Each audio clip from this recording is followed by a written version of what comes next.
Two wants to work. There we go. All right. And cool. We're live on all three platforms. All right. Tunisia's in the building. What's up? Hey, real quick, by the way, if you miss any of my live streams, y'all, you can watch them all on my YouTube channel, djmoondawglive. It's an archive of them. If you look under the live stream tab on the channel, you can go back and watch something you might have missed and all of that. Plus, I put up stream highlights. So it's kind of like the highlights of each stream. I'll chop up a part that really stood out so you guys can kind of get a shortened version of that. If you want to watch it on your, drive to work or wherever you got going on, you can check out the content over there as well. All right. Bobby, what's up? Long time no see, my friend. Charles, what's up? V's in the building. All right, let's pull this up here. All right, y'all. So this is coming from, let me start doing this, see if this works. Yeah, it looks like we're good with that. Nope, we're not good. Damn, I gotta figure out why that's doing that. Okay. All right, y'all. So let's take a look at this video from the Lackluster channel on YouTube. They do a lot of police body cam videos, so check them out at Lackluster on YouTube. Shout out to them. This one says, cops hold family at gunpoint, lawsuit, department silent. Sounds about right. Hey, remember, as we watch these police body cam footage videos, take meticulous mental notes, because at the end of it, we will grade both the police and the people they stop, detain, suspects, alleged suspects. You get the idea, and we'll grade them at the end, A through F, on how we believe they conducted themselves and all of that. So let's jump into this one. We already are, it's going down already, because you can see he's got the hands on his head. He's walking backwards. Step back, step back, step back now, step back. My dog's about to die. I can't believe you pulled your gun on my kids, sir. Policy. Trying to be nice to you, ma'am, okay? No, it's my dog. You see Okay, her bleeding out of her face. Car. My dog's bleeding out of mouth. Welcome back to the Lackluster channel. It already wait a minute. It already sounds like it's going to be one of those kinds of officer hard-on that's, just being a jerk for no reason. By the way, y'all, if you don't know this, I constantly get demonetized on YouTube for all my videos because, well, the content, it's very, 18 plus mature content. It doesn't help that I swear a lot. So I'm going to do my best today to not even curse and still see if they demonetize my video, my live stream. Let's find out. In July of 2023, at around 7 p.m., Stella, the Albrecht family dog, was hit by a car after chasing a cat into the street. The entire family loaded up to rush to the nearest emergency animal hospital. We jumped in the car and started trying to get to the ER as fast as we could to try to save her life. There's no footage of a chase or the alleged speeding and reckless driving, but Officer Navarez of the Bernalillo Police Department wrote in his report, "It be your own people, bro. You know what I'm saying? It be your own people with the badge. Officer Navarez." Yeah. That he himself was speeding at 48 miles per hour in a 40-mile-per-hour zone when the family vehicle changed lanes behind him without a signal. He also claimed that the dirt on the road veered up and onto his patrol vehicle because of how fast they were driving. The officer then activated his emergency lights and called over the radio. Hey man, it's wild to me. Did they say, first of all, y'all, did they say what city this is taking place in? Did I miss that? Did I miss that part? Because what blows my mind is, how do we still have police departments that don't have dash cams at minimum, bro? It's one thing, okay, body cams, I know it's an expense, it's a department expense, and whatever, but like dash cams in the year 2023? How they didn't say what city? Okay. No city heard. Okay, I got y'all. What's up, baby girl? Okay, so that's, when you don't have any kind of footage in any way, those reports, they rely on those reports as if it's the scripture. So it's scary to think how many officers, when they don't have cameras to check them on their story, on what their written report is, can just, fluff it up, right? He said, oh, dust kicked up on his windshield. That might have been like a little puff, you know what I mean? But they write it in a way that makes it exaggerates. According to the officer's report, from when he first saw the vehicle to where they pulled over was less than 1,000 meters. I'd say that he's down, maybe on stopping as well. now stopping. For confirming the vehicle stopping. Just 30 seconds after activating his lights and sirens, the family pulls over, hoping to be met by a reasonable human that would take into account the emergent situation and allow them to continue on their way, I love the or stock even footage provide that them he's an using. escort. Instead, they meet Officer Jamie Navarez. Body cam footage typically has a 30-second buffer with no audio, but for some reason, out of the 3 files that I was given by the agency, Officer Navarez's video only contained 3/4 of a single second of buffer time, which indicates that someone deleted the first 29 and a quarter seconds of video. But with that portion...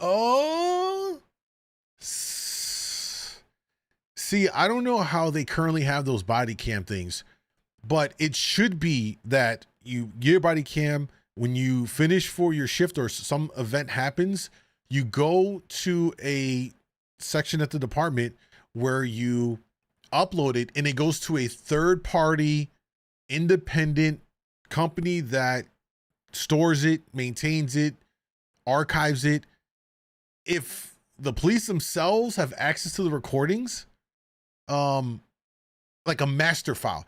So what I'm saying is a master copy should be sent to a third-party independent company that stores it, archives it, and then they can compare to what the police version is to help eliminate this. You would think that someone would think about this, but that doesn't seem to be the case, which is kind of awkward. You know what I'm saying? Missing. The officer's body cam begins as he steps out of his cruiser with his service weapon already drawn and aimed at the family vehicle. That's really awkward. Driver, step out of the vehicle! 3 seconds into the already suspicious video, we find the first lie in the officer's report. It claims that as the officer exited his vehicle, Mr. Albrecht got out looking mad, with his hands clenched. But the video shows that Mr. Albrecht remained in his vehicle with his hands up and fingers fully extended. The incident report, riddled with grammar and spelling errors, also claims, quote, he was not... I like the fact that Lackluster is calling him out for his crappy grammar. Hey, yo, that's like the chef's kiss to make a point that this guy's cop's an idiot. You know what I'm saying? Like, that was such a passive aggressive, yeah, your grammar sucks. You know? But jokes aside, how is it? And it's scary that you have officers that have the body cam footage on and will write a report that is wildly exaggerated. You know what I mean? Got out with his fist clenched, shaking in the air. Oh, I'm so mad. You know what I mean? Like, that's what I'm expecting if I read the report, I'm expecting homeboy to get out the car, like on some, you know what I mean, angry villain. Oh, you can't stop me, you know? And dude was just like, yo, bro, like, what's going on here? That is scary. That even today, there's officers who still would write these crazy reports. It clearly says that there's a fundamental problem with the institution of policing, that they don't even care. They write the report their way and that's it. Despite the fact that there's camera footage that we can clearly all see, fam was not coming out the car, clenching his fists. You know what I mean? I'll get you, you rascally kids. You know, like I'm a Scooby-Doo villain or something. Doing what I asked for brief moments. Face the fucking away from me! Hands on your head! Step back to the sound of my voice now! Now! Yo, that's like 2 times he's touching his body cam. Is he trying to make sure it's on, or is he like trying to finagle it to get it to, mess up and then there's no recording? See, that's what I'd be thinking when I saw that. 2 times? You need to watch the Long Island audit. I have seen some of the videos. We might have to pull one up at some point for sure. Step back! Step back! Step back! Step back! Step fucking back! Now! Step back! Step back! Go to your left! Go to your left into traffic? Oh no, bro. This is just already, you know, speeding alone does not warrant you jumping out of the whip with your strap out as an officer. You pull him over, you walk up, and you maybe have your hand on your weapon and just to be prepared. Nothing wrong with that, let's say. But he's pulling him over as if dude they had a bolo out on him, and the bolo was like you know, for some armed violent act or something like that. You know what I mean? And then he's guiding him, go left, keep going left. Don't worry about the truck sound, just keep walking left. Like, bro, the cop was trying to get this guy to off himself. And then he probably would have written the report like, I told him to get out the car. He just ran into the street. He just ran into the car and said, forget it. You know what I mean? Imagine. Go to your left. Step back further. Step back. Step back towards me. Step back towards me. Step back. Fucking faster. Get on your knees. Get on your knees. Bro, what are they tripping on? My dog's about to die! My dog's about to die! Please! My neighbor hit my dog, that's my son and my wife! Stand up. Please, sir, my dog's about to die! So let's fucking figure it out, and when I stop, you fucking stop your car! Sir, my dog's I don't bleeding out give its a mouth! Okay. You stop when we fucking stop you. Dude, you just scared the shit out of us. Well, then stop the fucking car. Dude, you're pulling a gun on my baby! Then stop the fucking car. Oh my god. Do you not understand? Bro, oh man. I'm already annoyed. I'm so annoyed. I'm so annoyed because dude is here in the picture they showed of that cop. He looked like he's a younger guy, probably in his 20s or whatever. And just one of those, he comes off. I remember there was a couple of guys in the Marine Corps like this when I was in that are just by the book. Those people that are so rigid that are by the book are the worst, bro. Like you have to have a level of compassion and understanding and use common sense and when you're gonna hold things, you know what I mean? Some things, some rules and laws can be bent, others can't be broken, right? But you can bend a little bit here and there. Bro's just coming out here with I don't care, just talking to him all kinds of ways, crazy and all of that. It's very triggering for sure. Understand when these go on, you stop, you pull over. I was trying to tell you, sir. Shut up. You could pull over and tell me, Shut up. Yeah. my dog's dying. We're trying to get to a veterinarian. Could you not? Other officers take Mr. Albrecht's son into custody and speak to his wife. Just listen, bud. Just listen, okay? Come to me. My dog's gonna die. You My what? dog's gonna die. Look at his face, sir. Look. Hey, She's 1 second. bleeding. 1 second, man. Okay? My dog is gonna die. Just 1 second. I understand this is just My get out dog. there with me. See her face? She's going to die. She got hit by a car. Okay, I understand that, man. Bro, they're a lot. Yeah. Oh, this is so upsetting. Let's just keep going. When she dies, who Just am I relax. suing? Just relax. Okay? Trying to be nice to you, ma'am, okay? You're not. My dog Yeah, is you're not. bleeding Look, out of her face. Ma'am, at the end of the day, you still have to follow traffic rules. Okay? Understand? I'm not Okay? driving. Can I get out Okay. and run to the vet? Just bear with me, ma'am. I'm not the officer in charge. I just got here. Jesus Christ. Okay? Oh no, this is gonna be blasted on the news. And that's fine. Go for it. Look at my dog. My dog's bleeding out of the face. And they're holding us on the side of the road. Oh, she's about to die. Get her out of here. You're gonna. She's bleeding. Okay, we're trying to get you out of here. Okay, And I listen. go run my driver's license. I have no words. I need to get to that vet. Listen to me. He's getting out of handcuffs right now so we can get you out of here. What's your social? Here's my driver's license, Hey, please. 22 then. We're going to 22 then. All the units responding to 22. I can't believe you're doing this, sir. Christ, man. Hey, man. What is it? So he's a minor, but the dog has blood all over his mouth. Okay. My neighbor just hit my dog. Okay, relax. Relax. Stop talking till we can get you out of here, okay?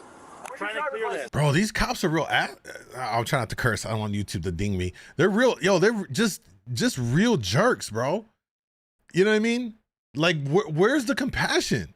You can be like, you know, you're like, all right, I get it. You're for them to not take a moment to process and evaluate that. Okay, I can clearly see their dog is messed up. I mean, listen. If you have a family pet, then you know you're protective of your family pet. It's like an extra family member.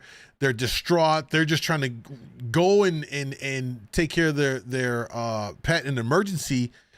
Obviously, it still puts everybody in danger if they're rushing on the E-way. But once they pull them over and they got them and they like, all right, what's going on? They're still just being jerks about it. Where's your driver's license at? In the car. I don't even have it. We ran out of the Okay, house. social.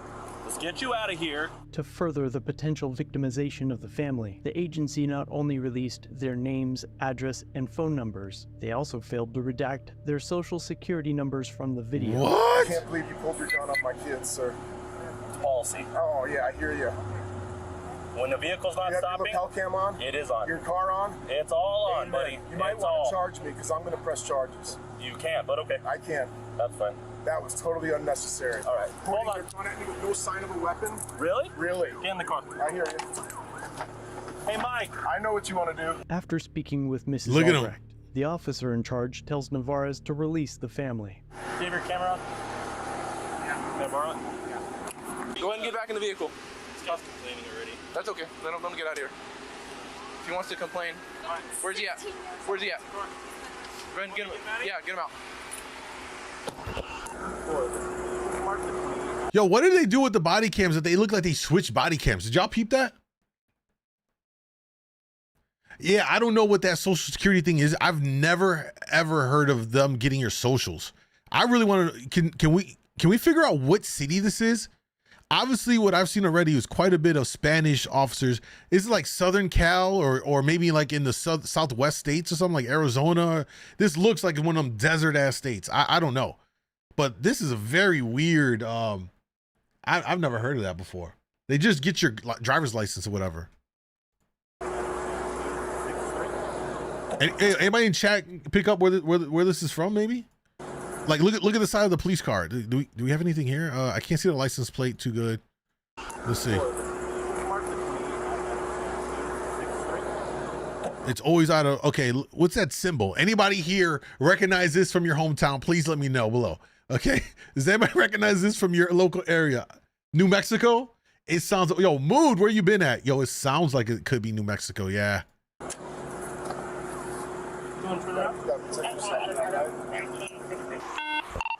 I'll respond to units. Go ahead. Wait. Hold on. I got a little. Damn. It looks like a DER. Damn, I can't make it out. Downgrade. Respond to units. Go ahead and downgrade. Place that hand on your head, please. No, I don't have the weapon. Place this hand on your head, though. That's what I'm asking.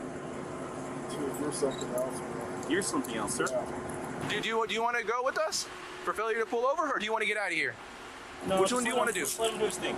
He thinks he knows what's up. It's not that. That was unnecessary. Good luck with You your dog. scared the shit out of my family. The next time, stop. Yo, you're jerks, bro. Oh. You're gonna drive normal. After their release, Navarez heads to his supervisor's vehicle. Hey, look, I would have gave him the finger. I would have pulled off like, yes, sir. You know what I mean? I would have pulled off like, yes, sir, out the door. Like, you already let me go. You can't pull me back after that and be like, oh, now we're going to do it again. Like, you can't do that, right? That'd be, they get sued in civil suit and all that. I would have pulled off with the middle finger, like, yes, sir, I'm out. Oh, I don't know about y'all. I'm at like my blood on the inside is like at 8.5 right now. 8.5. To speak to him. On the way, he attempts to mute his mic, but his attempt fails. Wait. Bernardino? Is that maybe what it is? It's hard to see. Fucking bitch. See? Yo. The fact that he tried to mute himself, and this is what they really be saying, bro. Let's see. What is that? Bernalillo? Where's Bernalillo? Bernalillo, because if it's Spanish, right? The two L's is more like a Y. Does anybody know what that is? Bernalillo? So he's gonna complain. He didn't stop, but. Well, yeah, so I did a felony stop on him because he wasn't stopping when he stopped. Okay. Once we found out his dog was injured, and he was trying to get to veterinarian, we tried that idea and let him go if he's being a dickhead. Okay. All right. Yeah, yo, imagine telling your boss that side of a sequence of events. Oh, man. It's in New Mexico? All right, y'all. Well, we all know never, ever, not that you would ever go to this barren wasteland of the part of the U.S., but definitely don't ever go there. Mr. Albrecht was not issued a citation and made it to the vet, but unfortunately, Stella did not survive. Uh-oh. Upon learning about the incident, KRQE attempted to contact the chief but never heard back. The department's Facebook and Twitter says nothing about the incident, nor does their website, but the department mission statement is available, where it says that they serve with the highest standards of integrity and ethics, and that they will ensure that professional, effective, and efficient law enforcement services are provided for the town by utilizing accepted law enforcement techniques and practices. Do you think that this was acceptable, effective, and professional? Here's the thing. Two things could be true at one time. And this is something that in society today, for the vast majority, not you guys watch me, and I'm not saying it to gas y'all up, but y'all watch me, it clearly means we share some level of same thought process on things, right? But for like a lot of other people outside of us, they can't seem to realize that two things could be true at once. For example, as it relates to this video, did the officer break policy, protocol for what they have established in the department? Probably not. Probably not. Did he handle it like a complete twat? Absolutely. So you see what I'm saying? Like two things can be true at once. Yeah, he had the right to draw the weapon. Apparently there's a felony stop version that allows them to draw their weapon. You know, was that within regulations? Probably, you know. Everything he did was probably by the book or allowed under their policies, but it doesn't mean that, you know, it was necessarily the best way he could handle it either. You see what I'm saying? That's what I'm saying. Two things can be true at once. He handled it like a twat while he was still within their guidelines. And that's kind of where this seems to be going. I think they probably get a lawsuit going. Well, it says there's a lawsuit. Let's see what happens. I think we might have different standards for things. The ACLU is preparing a lawsuit on the family's behalf. There you go. So look out for that update. And I'll be sure to let you know if the department does the right thing for once and issues a dismissal and an apology. But in the meantime, be sure to check out one of these other videos on... Probably not. Probably not, bro. All right, so we came to the end of this video. Let me get y'all thoughts. We're gonna grade the family first, A through F, on how you think they handled the situation. All right, who we joking? Let's be honest. It was an A. He did everything, even though they were distraught. Even the wife was distraught. They all, you know, complied and were still vocal about how bogus that was and how that was problematic, while still following the direction to not escalate it. They really did what the cop should have done in this whole situation. They get an A all day. As far as the officer goes, that one in particular, definitely an F. And it wasn't even because he did things, again, he probably did things within their policy, within their protocol, but the manner in which he did it was, no pun intended, lackluster. You should want to treat people with respect and dignity, find out what's going on, and then treat them accordingly. If the family came out the car, talking crazy, going crazy, okay, now you got to kind of maybe then take it up a notch or try to de-escalate. You know, it should be more of like let me find out what's going on, assess it, and then handle it. Bro just came out the gate with the strap out, like, get out the car, do this, do that, calling them names, telling them to shut up, being disrespectful. And to me, that is scary that you have, he looks like a young officer. He's probably in his late 20s, maybe early 30s or something. And they have that kind of a attitude is very telling and not untypical of what you see in these small town cops. You know what I mean? Because they don't have a lot of, and I don't say this in a way to say like they should want it, right? It's not what I'm trying to say here, but unlike major US cities, like here in Chicago, New York, LA, where millions of people and there's far more nefarious things happening, really, really big crimes happening, these small town cops and these little countryside cops get off on traffic stops. They look for the taillights because that's the most they're gonna get. Maybe they pinch somebody for a little dime bag or a little 8-ball or something, and that's like the highlight of their day. You know, they thrive for these little itty bitty infractions, bro. And you're like, come on, bro. Like, you really stopping me for the taillight for real? And then they got to call the dog out. And then they're like, really? Like, because they got nothing else better to do. It's the only chance to try and be a cop, you know? Those small town cops scare me more than the big city cops, to be honest with you. They really, really do. Really, really do. So if you're in a small town, be safe out there, man. For real. What did you guys think? A's, F's, A's and F's, just about right. Yo, 5Y, what's up, bro? Honey, what's up, honey? Good to see you, baby. All right, we got that video down. Don't forget, y'all, come on over. If you're on IG, bring y'all ass over to kick.com, djmoondawglive. If we're on Kick, you already know we're trying to hit our nightly goal. We'll drop another reward for that if we hit it. All right, there's another one. I'm next in line. All right, this one's a little bit longer. Shout out to the Lackluster channel for another police body cam footage. I really appreciate the fact that they out here doing the hard work to get the FOIAs, the Freedom of Information Act videos, to put these out here to share it for transparency purposes, because you know damn well these police departments are not going to do it. Another one from the Lackluster channel on YouTube. If you guys want to watch these videos without my commentary or just watch them in your free time, Lackluster on YouTube. I will always link to them down in the YouTube video description if you're going to watch it on the YouTube live channel. This one says, cop cries during an investigation, then gets fired. Well, this might be more redeeming than the last video we saw. Let's take a look and see what this one is all about. Line to, you know, go be strip searched, get whatever, my uniform, and be sent to jail. And then it's good to see you too, honey. I'm told it's my lucky day. I'm free to go. Welcome back to the Lackluster channel. Thanks to a good friend of the channel, today we have the Internal Affairs interview with Bethany Guerrero, the officer that drew her service weapon on a viewer named Ryan. If you're unclear of what this is in regards to, I have 2 prior videos showing the interaction and after effects that you can check out in the description and pinned comment. You are being questioned as a subject in an official investigation. The complainant is Chief Quinn Shannon. This investigation concerns alleged violations of Policy 4211, response to resistance, 23122, conduct. Wait, damn, I kind of feel like we need to know the backstory here on this. Oh, this sounds like it's going to be a real investment into the story and all of that.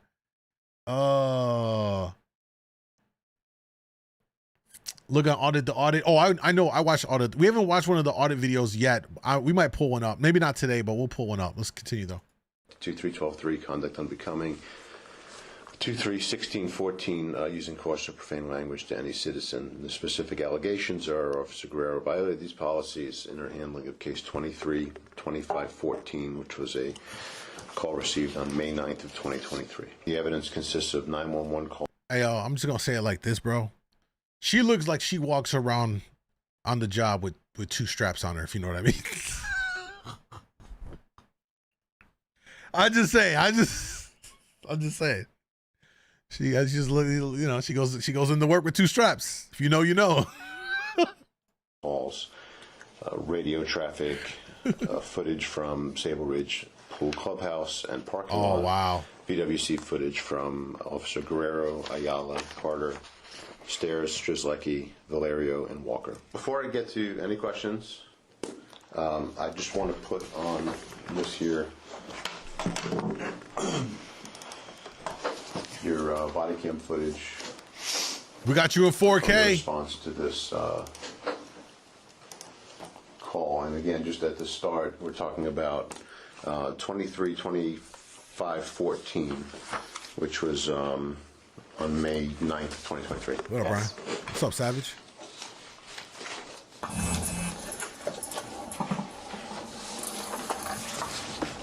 I'm making contact on the other side of the pool, just so you know. Oh, they're gonna run it back for us so we can kind of fill in the blanks here.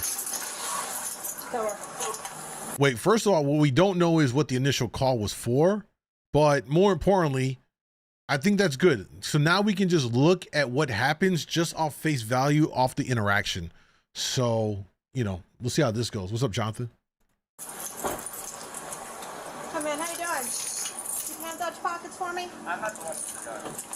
sir. I don't keep your hands out of your pockets. Put the phone I down. haven't done a crime. Don't talk to me like Listen that. to me. I don't know you. Listen, you can put I that don't down. know you. You're the one with the gun. Why? Get down on the ground now. Get down on the ground.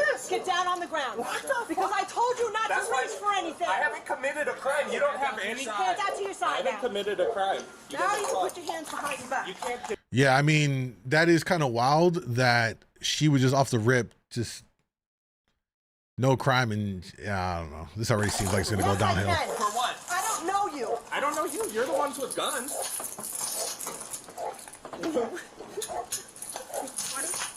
I'm detaining you right That's now. fine. You're detaining me for what crime? Because you don't want to listen. That's not a crime. Yo, yeah, that's definitely not a crime. Yo, she sounds like a mom who's like mad. You're not listening. Arrest your kid. You're fucked. Are your body cams on? Yes, they sure are. Good. I called you guys for help because this guy's brandishing a gun at me. Sit down. I didn't say get up. I said sit down. Who the fuck is this? Where's your supervisor? I'm getting Do you one. see how she's fighting? I haven't done anything. You don't Why am wanna I in listen. handcuffs? I don't care. You're not my mom. Because I'm You're not coming my here dad. for a gun. That's fine. I don't have a gun. I haven't committed a crime. And when I told you to keep your hands out of your pockets, You're you not did my, it. I didn't commit a crime. You don't get to tell me what to do. Yes, I do. No, you don't. Why are you yelling at me? Because I have every Who right to are right you? now. What's your badge number? 321 Guerrero, Guerri. Make sure you spell it right. If you're this scared of a guy in a Scared, I've been here swimsuit, for 20 years. you're terrified of a guy in a swimsuit. I didn't do anything. You can shut your mouth now. They just detained me. I explained. There's no gun. That I guy don't has a gun. detain anybody for no reason. Then what reason? Because I What told you crime to- did I commit for Can you you to detain shut me? your mouth so I can explain it to Are you in charge of this lady? Who's the Here. Yo, you know what? Everything about what I just saw sounded like mom, not an officer. It was very much mommy that's mad. Oh my God. Why am I in handcuffs on the ground? All right, so regarding this call, you remember getting dispatched to the call? I do, as a backup. Very initial broadcast said, implying there was no weapon, but that was quickly after changed, and they mentioned that there was a gun involved. Dispatch said that the individual that was armed was a CCW holder and had the gun holstered in his waist. The second caller, which eventually turned out to be Mr. Gould, said the subject with the gun pulled up his shirt and revealed that the gun was in his belt, and he was described as 5'2" and 120 pounds. Now, when you arrived, you recall Mr. Gould was wearing a bathing suit and Crocs. When I arrived, I remember seeing, yes, a male wearing multicolored shorts. And as I was pulling in, I could see him, and then as he was walking towards me, he was now to my left as I'm starting to pull around.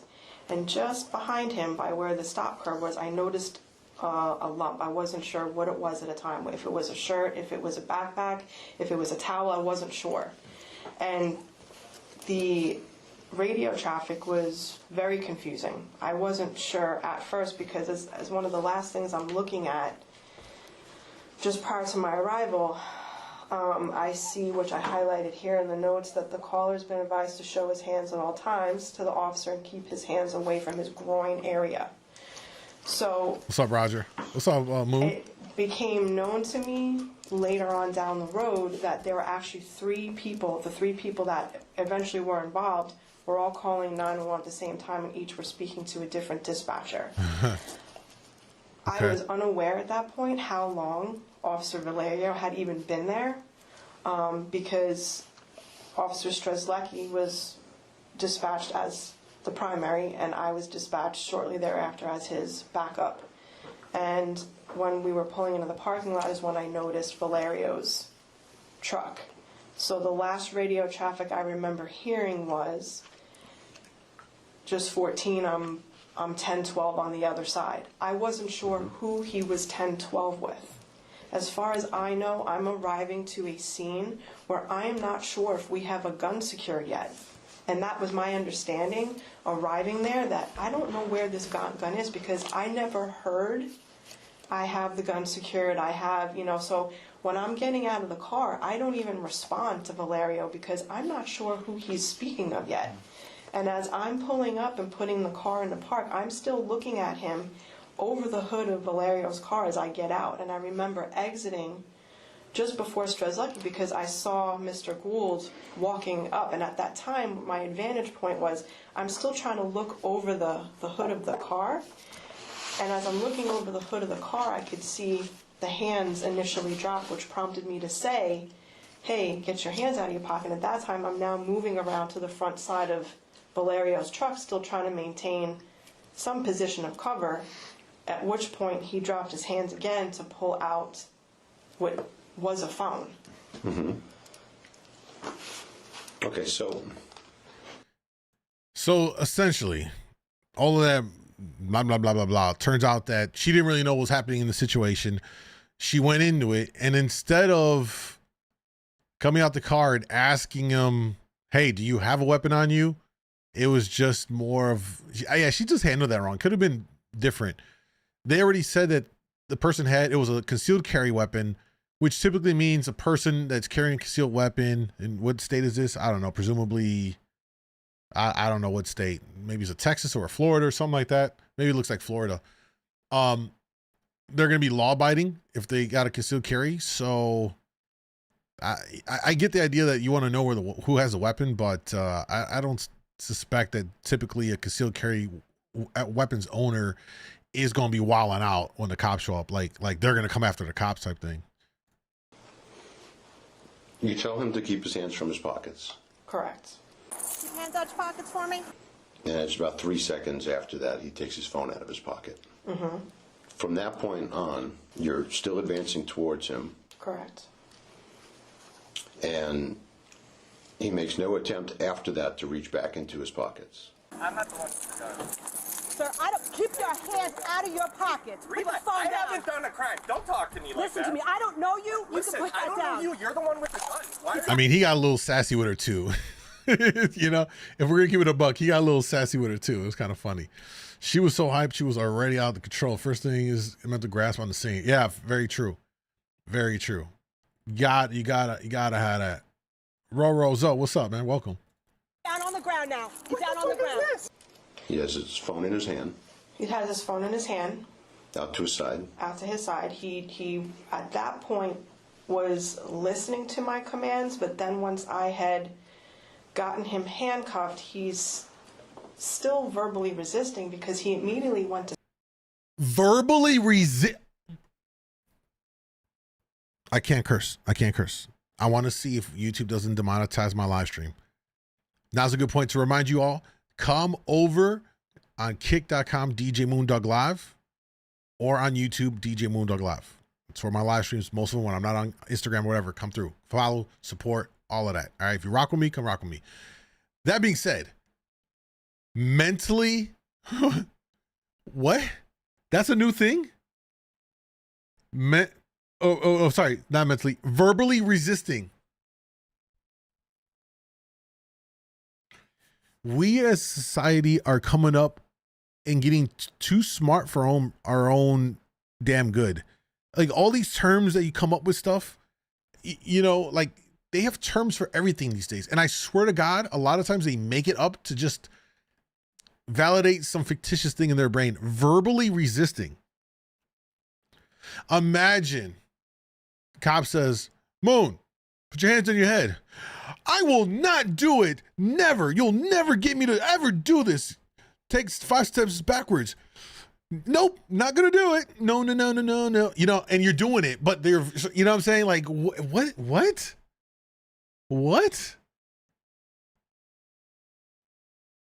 Oh, she's in her own world. I've never, bro, she's making stuff up. stand back up. Right, okay, And I needed him seated. but before we get to him being handcuffed. Yeah, let's talk about you. So, your attitude.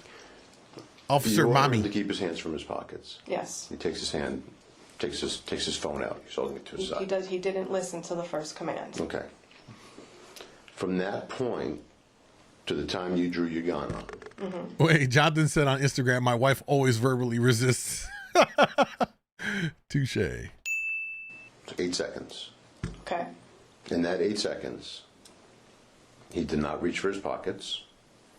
You didn't give him any additional commands. Right. I told him at least twice to keep his hands out of his pockets after the initial drop, which, again, I saw from as I was pulling up. I could see this. He dropped his hands, and as I'm getting out, I got out rather quickly because of the initial hand drop, which is why I greeted him with, "Hey, man, keep your hands out of your pockets," because I saw that pulling up. Right. And again, I don't know who this person is yet. I had no idea who anybody was. My job at that point is to keep everybody safe, including him. Yeah, you did a great job. So when you initially greet him, you gave him an order to keep his hands from his pocket? Yes. One time? One time.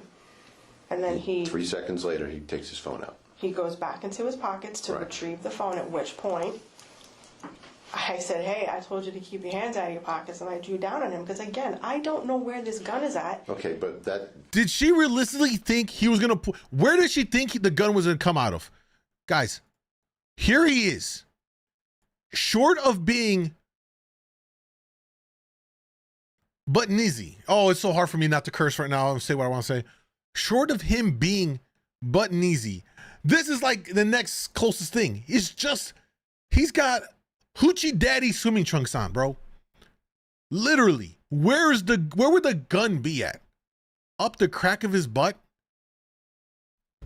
Like, common sense is not so common. This is where they're going to burn her. This is where I think they will burn her, is because, like, you didn't have the mental fortitude, the common sense to assess that he's damn near naked. Where was the gun going to be at? If he already had the phone out of his pocket the first time, and, you know, by just common logic deduction, oh, okay, don't reach in your pocket. Okay, he reached. Okay, now I know it's a phone.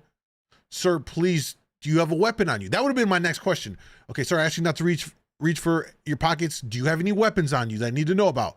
That would have been the next thing, and that could have alleviated the bulk of this, and she could have been like, okay, cool, let's move here, you know, and let me get your side of what's going on here. Instead, essentially what she's admitting to here is that she was freaking out because she didn't know what was going on, and it led to her overreaction in the situation. She thinks this GTA gun gonna come out the booty hole. That's exactly what I was trying to get at. Yeah, basically. They said, Roll says, see, now if he was black, oh no, let's not go there. Oh, emotional damage. Let's not go there.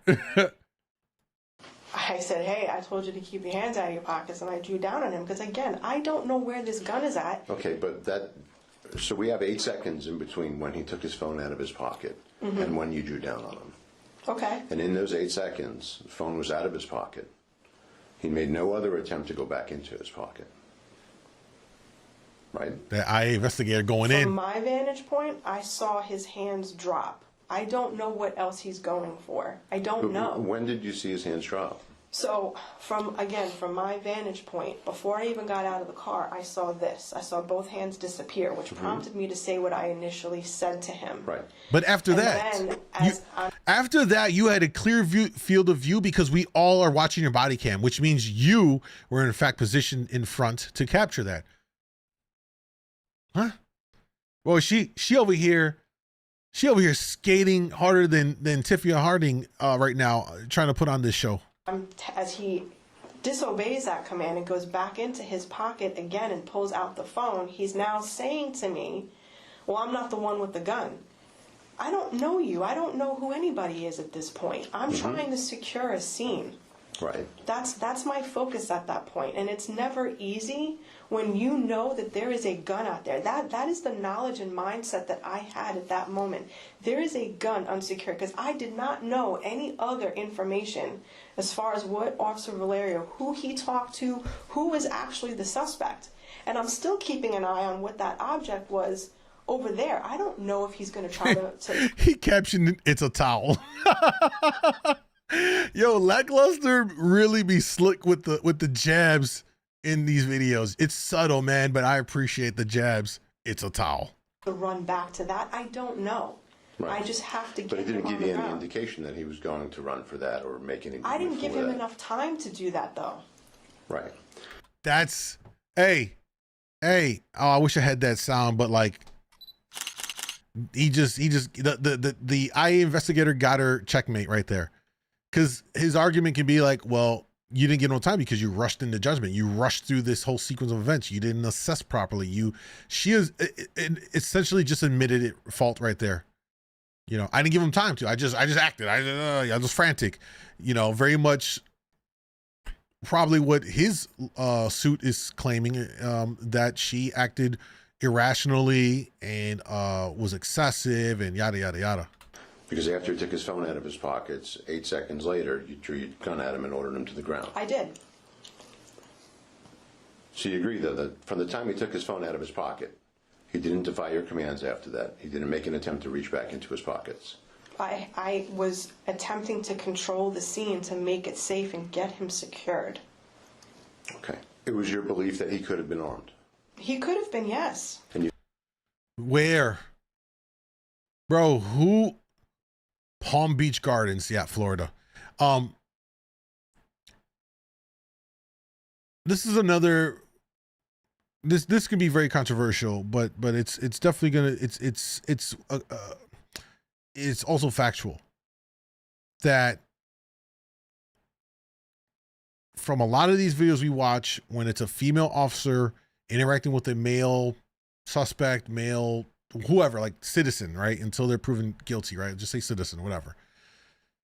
Typically, we see the female officers draw their weapons a lot quicker than when it's a male.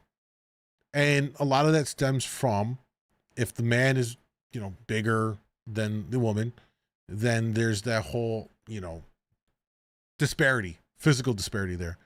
And female officers will tend to rush to a weapon faster than potentially than a male. I don't know that this is,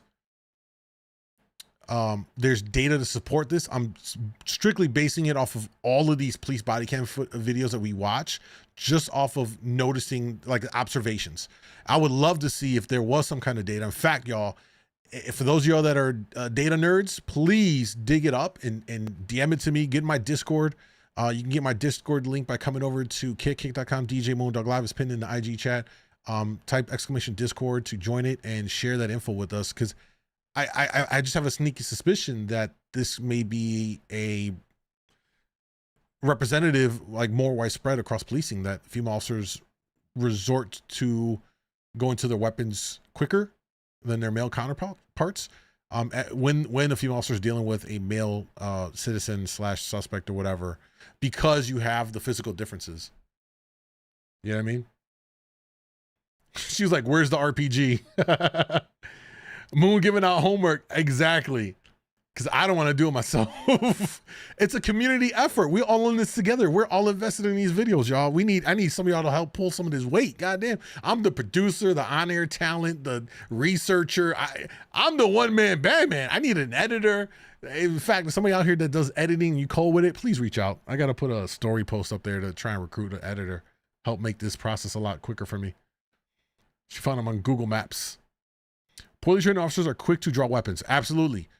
Absolutely. I think poorly trained officers, I think officers that are unphysically fit, out of shape, are also prone to resorting to a weapon because they lack the confidence to physically detain or subdue a person that they're interacting with. You know what I mean? You felt that he wasn't following your commands, so you felt the need to draw your weapon. Correct. You walked past a patrol car on your way towards Mr. Gould. That was Valerio's truck, right. I believe, yes. Didn't consider to use that as cover if you thought Mr. Gould was armed. Well, I did initially. I was hanging out towards the front of that portion of the truck. You know, that was my initial approach. And then once I was able to draw down and continue to advance, once I had this here and he got down on the ground and I was able to handcuff him. But I didn't readily move from that area. Yes, I'm getting out of the car. I'm not sitting there when someone's trying to walk up on me. I don't know who you are yet, because I had no clue that this guy was a victim, potential victim. I had no idea. At the time? At the time. But throughout that initial 11 seconds or so interaction, you continued to walk towards him. You advanced towards him the entire time. right? Because he's on the ground. I can see Right. where his hands are, and then I reholster. Not so when that he's I on the can- ground. Not when he's No, on the ground. yeah. From the time you get out of your car to the time you made physical contact with him and handcuffed him, you advanced towards him the entire time.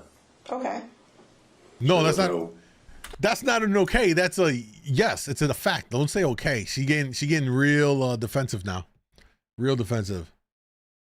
Is that a gun in your pocket? Or you're just happy to see me? I know, right? I could have listen. If that was me and I had my, I would have made all kinds of jokes on the gun. You know what I mean? Oh yeah, I got a tucked right here, the third leg. I would have been clowning on that. Pause behind cover. There was no using a vehicle for cover. That's what I'm asking. You felt that he was armed and posed a threat that you needed to escalate to deadly force, but you walked past a vehicle where you had an opportunity to get cover, but you didn't, correct? Bingo. Got her. Got her. If she was, what he just really checkmated her on this second time now is that she's trying to run with the, I didn't know the situation, so I had to do this because there's a gun out there, fearful of, myself and safety, yada, yada. And what the IA investigator is saying is like, well, yo, look, how scared are you really if what you're telling me was you're scared, there's a gun out here, you don't know who got it, yet you're advancing on this guy, which in fact you are escalating it. If you were approaching someone, you typically approach someone that you believe is, you can approach, there's no threat to you. So it don't make sense. He's poking major holes, flood level holes in her story right now, or her reasoning. It's really about the reasoning, her logic, as to why she did what she did. Oh, she done. Yeah, absolutely. You done messed up, Aaron.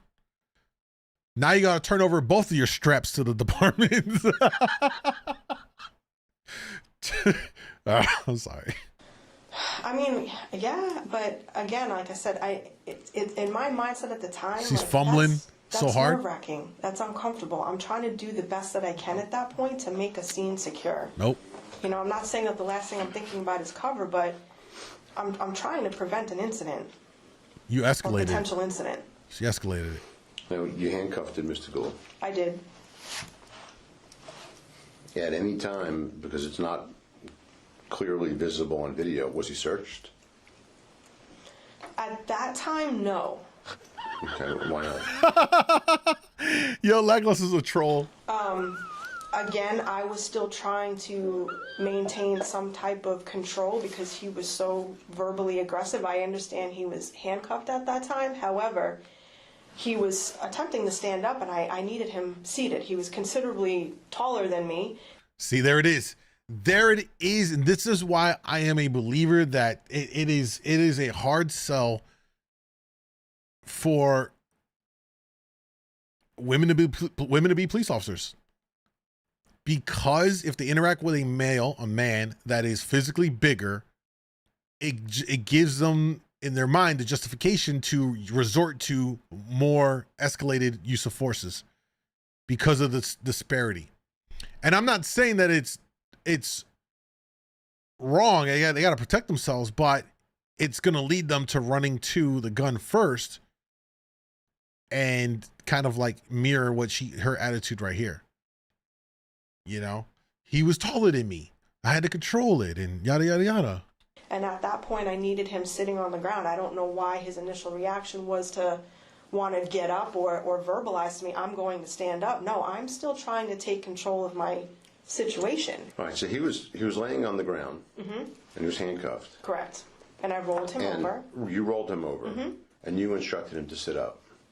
To sit up. Sit up. I understand that he obviously didn't, for whatever reason, whether it was intentional or misunderstanding, he just went to stand up. Right, and I said, have a seat on the Right. ground. I called you guys for help because this guy's brandishing a gun at me. Sit down.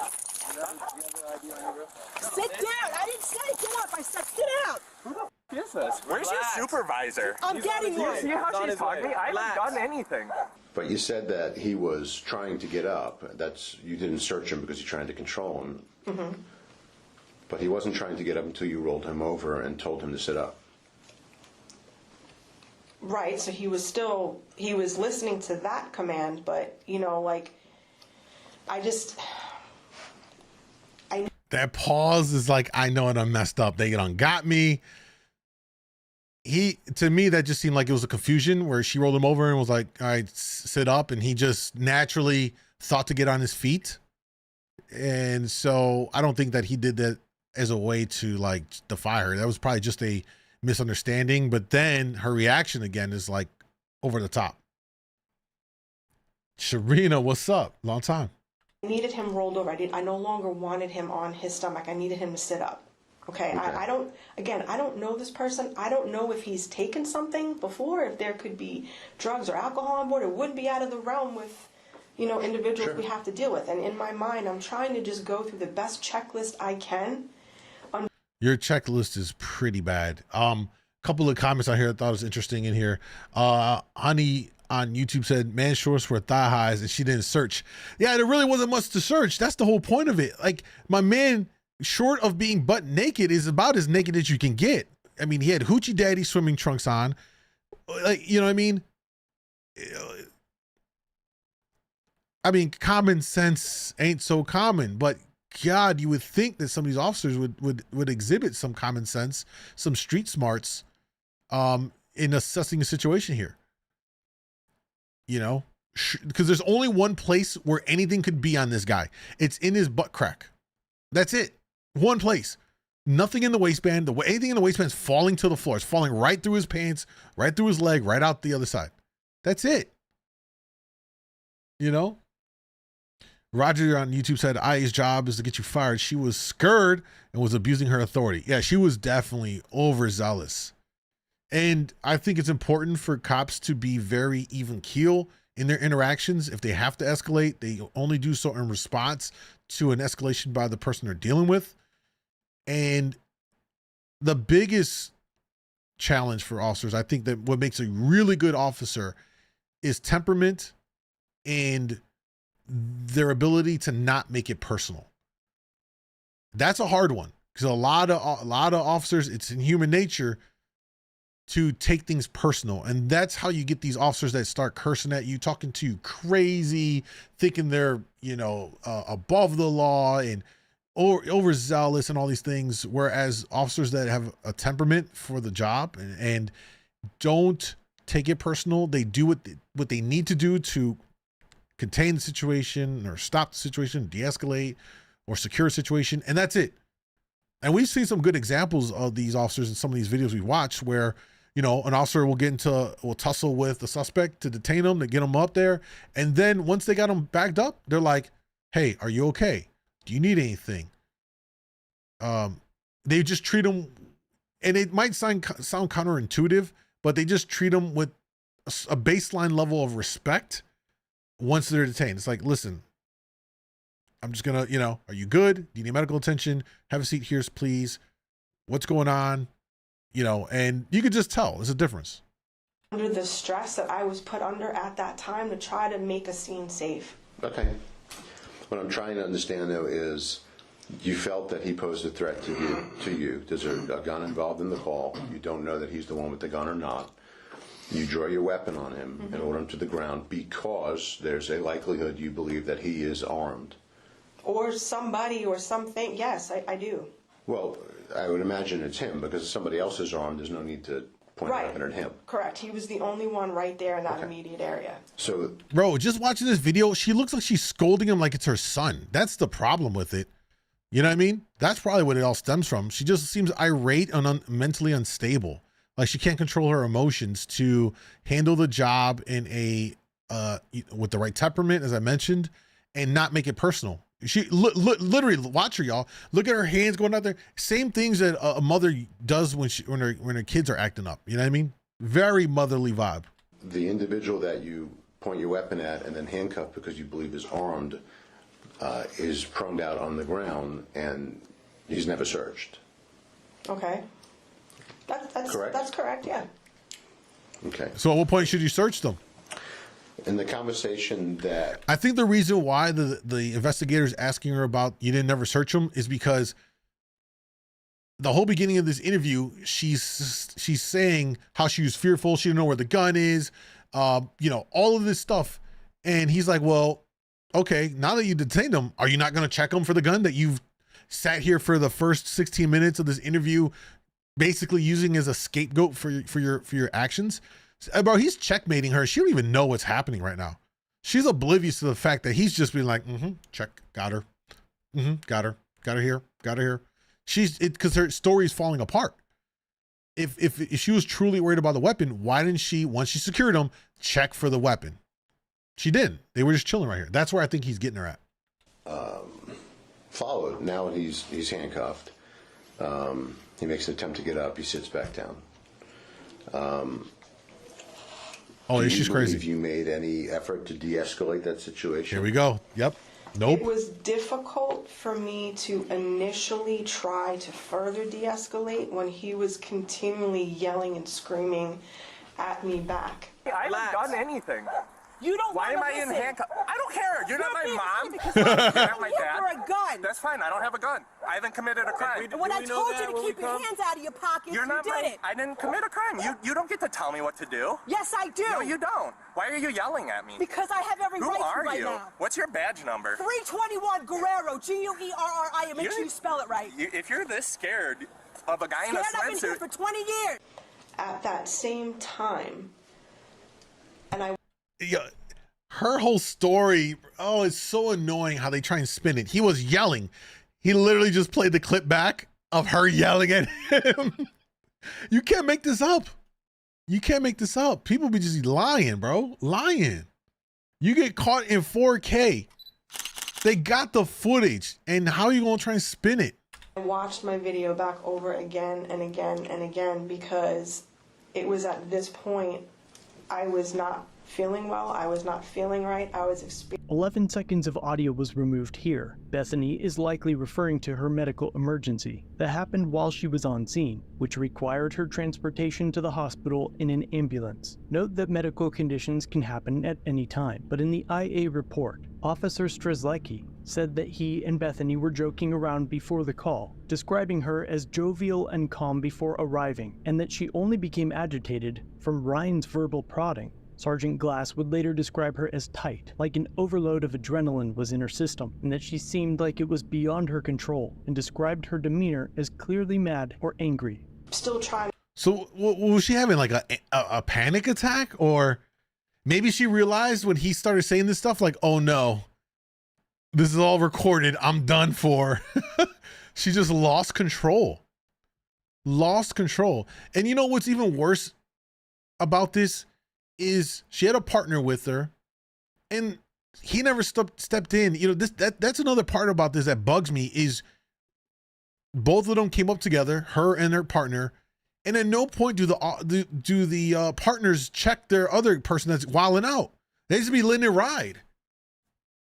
That's that cold blue stuff that people be talking about. Like, bro, how you not gonna check your partner if they're wilding? Like, hey, as a way to, one, help them not get fired, and two, because it's gonna jeopardize you. I mean, we saw that with Derek Chauvin and those other guys. They got popped for all that stuff. You know what I mean? They were all crazy. If I'm out there, bro, if I see my partner doing anything, I'm like, hey, yo, hey, you better tighten up. You ain't about to drag me down with you. You wildin'. You know, sometimes you gotta pull them off to the side, tell them to chill, or hey, you're tripping, let me take lead, just fall back. They don't ever do that. It's so weird to me. It's so weird to me. Hey, I don't know. Maybe, or, okay, hear me out. This could also be the reason why the partner didn't step in. Maybe he actually hates her. And he's like, yes, this is finally the perfect, she's going to blow this so hard and I'll finally get rid of her and I have a new partner. Maybe that's the other scenario why he didn't say nothing. He's like, oh, secretly in his mind, he's like, yes, this is it. It's my moment. I'm just going to let her dig her own grave. You know what I'm saying? Yeah, the partner didn't care. I'm telling you, the partner wanted her to go down. That's what I'm thinking now. He wanted her to go down with the ship. It's a dirty game, bro.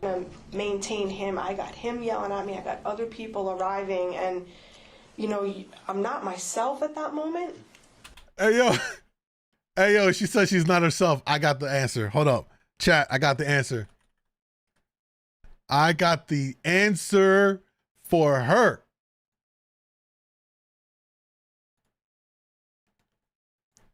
They should have brought her some of these, bro. God damn. She wasn't feeling herself. They should have got her the Snickers. Because you already know, if you're not feeling yourself, you got to get you some Snickers. Hashtag this is not an ad. They're not cutting me a check, y'all. But you can support me and the content. If you enjoy yourself, come on over to Kick, become a subscriber. You can gift subs, become a IG subscriber, all of that. Support your boy, all right?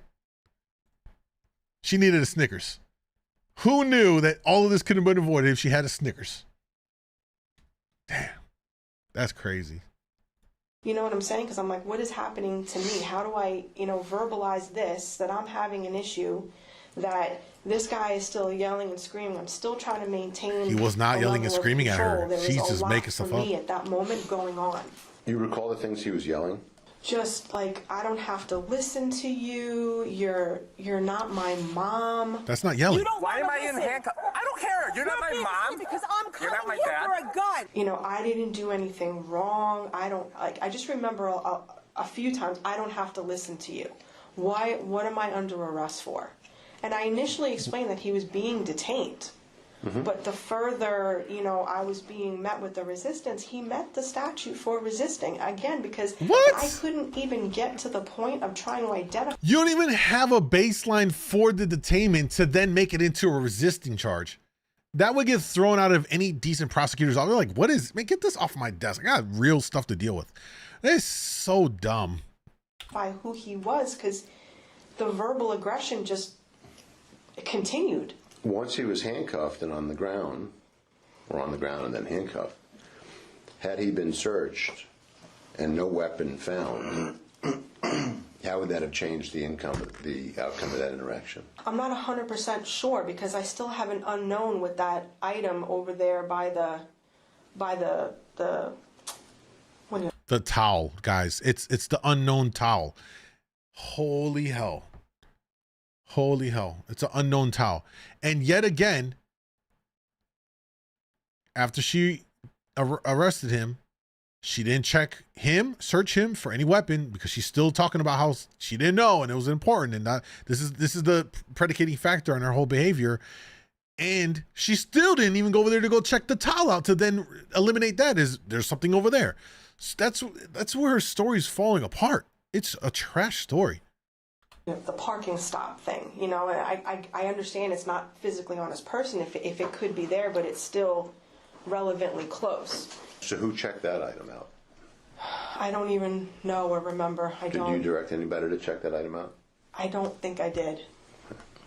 So that item was one of the things that you mentioned was of concern to you, that it was just potentially a safety issue for you and whoever else might be around there. And again, it's a safety issue because you don't know who this guy is and he could be armed and you don't know what's in that item. So he's handcuffed. He's never. Boy, this officer's about 4'11". Oh God. Barking orders. I already know what that type. And nobody checks that item. And he's yelling, I did nothing wrong. I'm not the one with the gun and clearly agitated because he's in handcuffs. Right. But at no point does anybody say, let's check that item, let's check him to see if he has a weapon, and let's figure out exactly why this guy is so... By the way, y'all, it's Florida. I know that concrete got to be screaming hot. I would have been like, yo, my flesh is cooking on the pavement. Can you get me off of here? Or I would have just, I would have just laid my legs flat as possible on there to burn it and just add that to the lawsuit. You know what I mean? Yeah, short man, absolutely. Napoleon syndrome, for sure. You bet she has an OnlyFans now? Yo. Oh, damn. Probably. Who knows? I'm not looking that one up. Pissed that he's handcuffed, alleging he did nothing wrong, right? That's fair, yeah. Okay. Correct. So, when you're talking to Sergeant Glass, you had told him that after Gould took the phone from his pocket, he went back into his pockets. And he asked, where am I going to put a gun on a bathing suit? Now, you're paraphrasing, obviously. Don't expect that you're quoting the guy verbatim. It's the gist of it. And then went to reach back into his pockets. And you said this part is verbatim. So obviously he's amped up on something. But when, like, the first couple times he didn't want to listen to me about keeping his hands out of his pockets and thought it was funny, I drew down on him. Right? Mm-hmm. So you've seen the BWC footage. Mm-hmm. Is that still accurate? So, again, being in that heightened state that I was, for me at that moment, it was... All of this is about to be caca coming out of her mouth. The truth. Can visions and absolute truth be skewed a little bit because of a heightened state of stress or a situation like that? Yes. And that's where I was at. 84302 is what he was ultimately charged with, resisting an officer. Again, essentially admitting to not being able to control herself and whatever was going on to then handle that situation properly. She again, that's just another dig into her own grave right there that she's doing. She's essentially admitting that. All right, we're all tracking here. Dog, where you been? We been said that. Been said what? So you clearly don't know what a towel looks like. Yeah, right. She was the only officer heightened, and no one else was heightened. Exactly. She was the only one super juiced up. Her partner was super chill. Everyone else coming over super chill. Without violence. The statute states whoever shall resist, obstruct, or oppose any officer in the lawful execution of any legal duty without violence is guilty of a misdemeanor. Resist, obstruct, or oppose. Now, I know you had left the scene. You fell ill and left, and this was all relayed then to Officer Strzelecki. Mm-hmm. But obviously you had made a decision at some point to charge Mr. Gould with resisting. I did. And it's wild to me that there's no underlying reasoning for them to even start a detainment. But then when they do, then they can just say it's a resisting. But like, there was not even a reason for this whole interaction to have gotten to that point. The resisting, obstructing, or opposing, tell me which part of the interaction you felt satisfied that. By the second time, I had to tell him to keep his hands out of his pockets on a potential firearm call, and I don't know who he is yet. Okay, when was the second time you told him? When he had drawn out the phone and I had drawn down at the same time, because after the first time of time, so I consider that to be the second time. I'm not the one who's done it. Sir, I don't keep your hands out of your pockets. Put the phone I down. haven't done a crime. Don't talk to me like that. Listen to me. I don't know you. Listen, you can put that I don't down. know you. You're the one with the gun. Why Get down on the ground now. Get down on the ground. You gave him a second warning, not because he reached back into his pockets after taking the phone out. Listen, I don't know you. He never made a second attempt. After he took the phone out, he never went back into his pocket. Boy, they got her down bad. Her story is not adding up. He never reached for his pockets. No, but he went back in to get the phone after the first time. I told him not to do that. Right. So let's clarify that then. You gave him a warning not to put his hands in his pockets, which he took his phone out. I gave him a command to keep his hands out of his pockets because I saw them here. I saw them drop and go here. That is a verbal command. Right. To which he did not listen to the first time. And agreed. He took his phone out of his pocket after you told him that. Mm-hmm. After that, he never made an attempt to go back into his pockets. When you drew your weapon on him and ordered him to the ground, he went to the ground. Correct. And he was handcuffed. Mm-hmm. So the basis for the arrest for 84302 was him reaching for his phone after you told him not to. After the fact. I don't know what that was until it was produced. That's understood. I'm asking. But that's the basis for the arrest for 84302. Yes. Okay. Moving forward to the comments that we discussed, right? She done messed up. Mocking his toenails, calling him a punk, etc. Would you agree that that is not professional behavior? I would agree, yes. I'm not going to dispute that at all. Okay. At least she owned up to something. Accountability. Is there anything I failed to ask you that you would like to add to the statement? Could I? Absolutely, you can.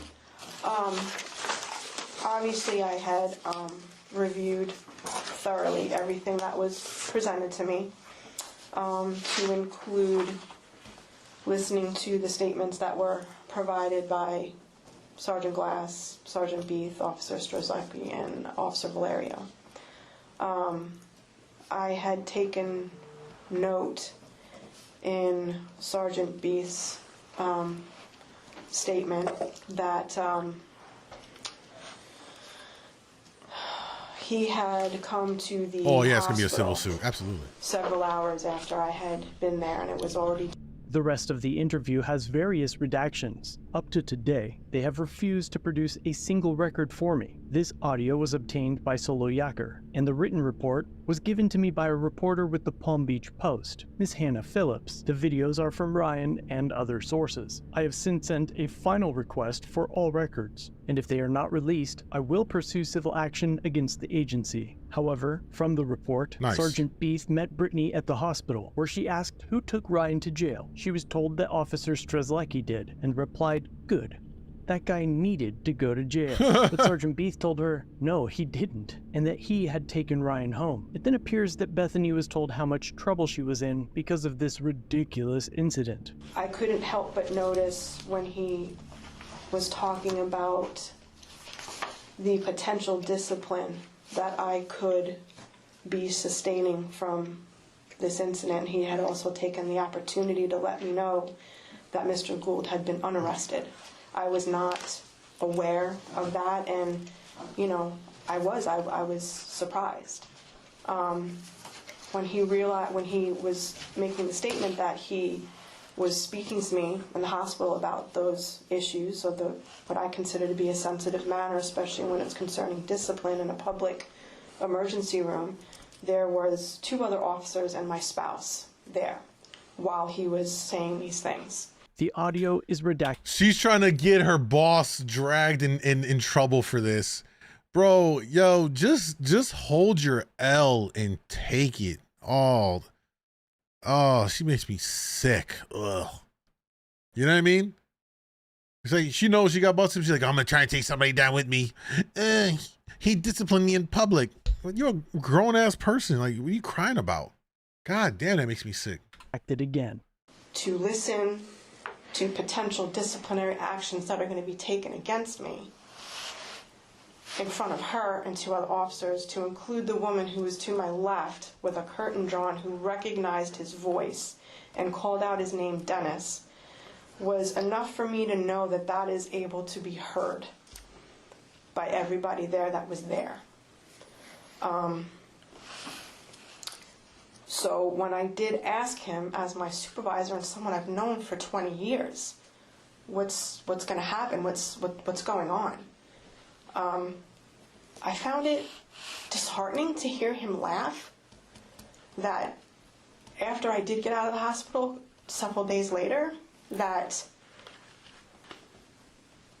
it was funny to him why I was asking him that AC Bechtel was calling for me. I had no idea at that point, and there's a time and a place for everything. We all know that. Could I have picked a better time and a place for my interaction with Mr. Gould? Absolutely. I own that. However, there was a time and a place to discuss something like that, and that wasn't the time.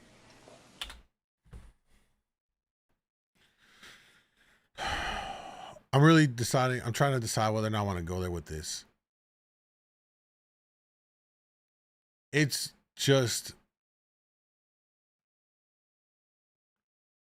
really crappy that she's trying to drag down the supervisor for essentially complaining about how he disciplined her. Like, all right, maybe it wasn't the best place, but like, he's also can take action and corrective measure whenever. I don't know. She's just trying to get somebody go down with her, and she's starting to play the "oh pity me," and I can hear the tears building up. Let's see if we actually hear them coming down. I mean, you can hear her voice starting to crackle a little bit. Okay.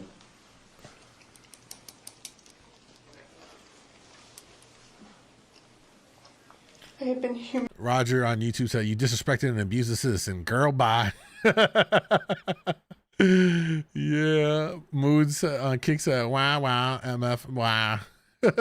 True. Humiliated in front of my spouse and 2 other officers by my supervisor, someone I've known for 20 years. So you want empathy and tears for you being embarrassed for your shitty performance when this guy was humiliated for the internet to, like, you see how this goes? I don't feel no sympathy for her. None. None. And if it was a male officer, he wouldn't be sitting there crying, trying to get fucking sympathy. Ah, I did it. Damn it. I thought I was going to go without, it slipped out. Anyway.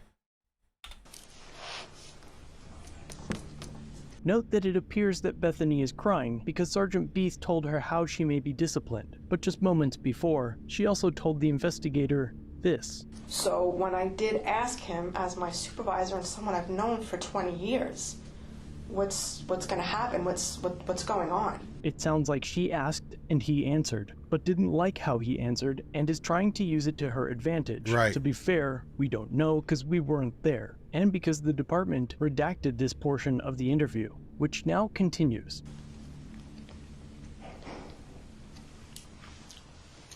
Bro, she's just manipulative. She's for real manipulative. She's trying to finesse and play the, you know, how you going to be, it's like you're the oppressor and then you want to turn around and be the victim. You know what I'm saying?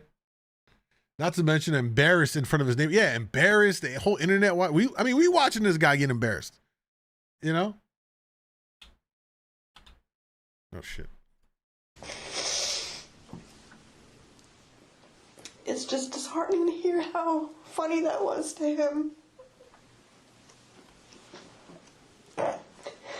Sorry. No, take a minute. Take as much time as you need, and you tell me when if you'd like to keep talking or if you want me to proceed.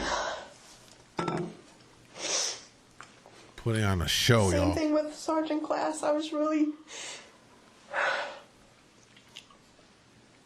She's throwing all of them under the bus. Attempting to. It hurt to hear him speak because I consider myself a trusted part of that team. I'm a senior officer who they put a lot of responsibility on. Whenever we have a new officer come out, it is not abnormal for them to put that person in my zone to look after them, to take care of them, to guide them. Like a mom. I cannot tell you the amount of times I made OIC because I'm one of the most senior and trustworthy people on that shift, and they know that. So when I eventually was able to get into that clubhouse and sit down because I'm still having this excruciating pain. The audio is redacted yet again. Her life, and this is the first interaction she's having with him, and had to ask him to leave. And there was certain points throughout there he was demanding her to look at him. She's now crying because she sees me upset, and he's demanding her to look at him. And feeling intimidated, she did just that because where is she gonna go? What is this story? Again, there is a time and a place, and that was not it. And I'm gonna just say it, but if I was married to a man, would Sergeant Beath have demanded my husband to look at him? Bro, I knew, you see how quick they switch up and want to play the cards when they're jammed up. She's trying to play the woman card now. Now she's trying to play the gay card because she got a wife and not a man, like in the sexism card. Like she's just, hey, last ditch effort. Let me throw them all on the table. See which one of these things stick, bro. You know what I'm saying? Like no accountability. Oh, it's so unfair. It's like really triggering. It's really triggering.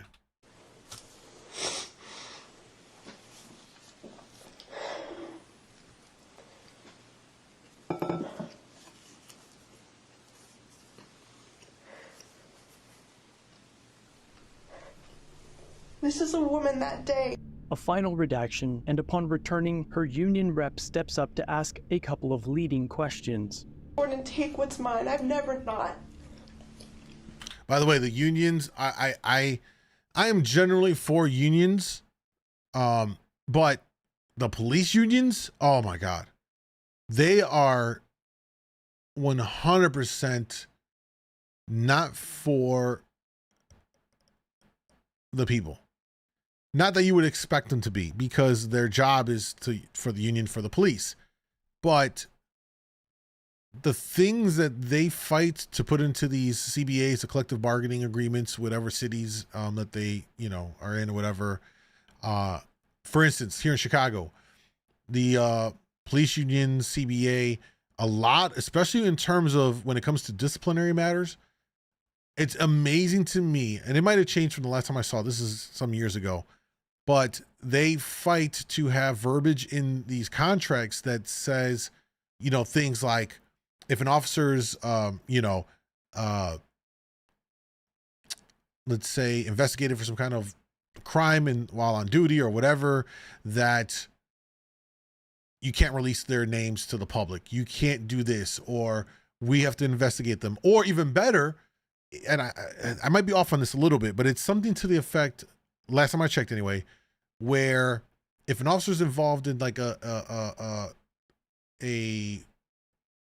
shooting, right? Like there's an officer involved shooting of some sort, they have like this 48 hour grace period before they have to sit down and give their official statement to investigators about what transpired. Bro, you cannot tell me that grace period isn't a way for them to just get their stories together and then come in and speak to the investigators after they've had 48 hours or whatever period it is to get their stories all aligned and make it work. That's crazy to me. That's not in the best interest of the people. If you're involved in a shooting, it's always best to get the statements right then and there or within a few hours, because it's fresh on people's minds. The longer you wait, stories can change in your head, whether it's intentional or unintentional, just because your recollection of sequence of events changes, especially in a high adrenaline situation. So, and there's many other examples of these police unions, how they set up these contracts to just shield and protect these police. And it's bad because when you have these bad officers, they protect them, man. They protect them big time.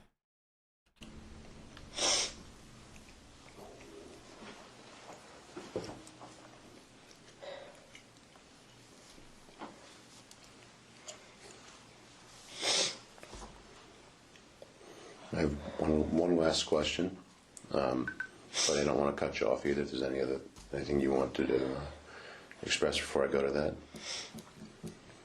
It's okay. Okay. Is there anything I failed to ask you that is pertinent to this investigation and should be brought out? No, sir. Okay. Then that is the end of the interview and the time. I just have a few questions. Sure.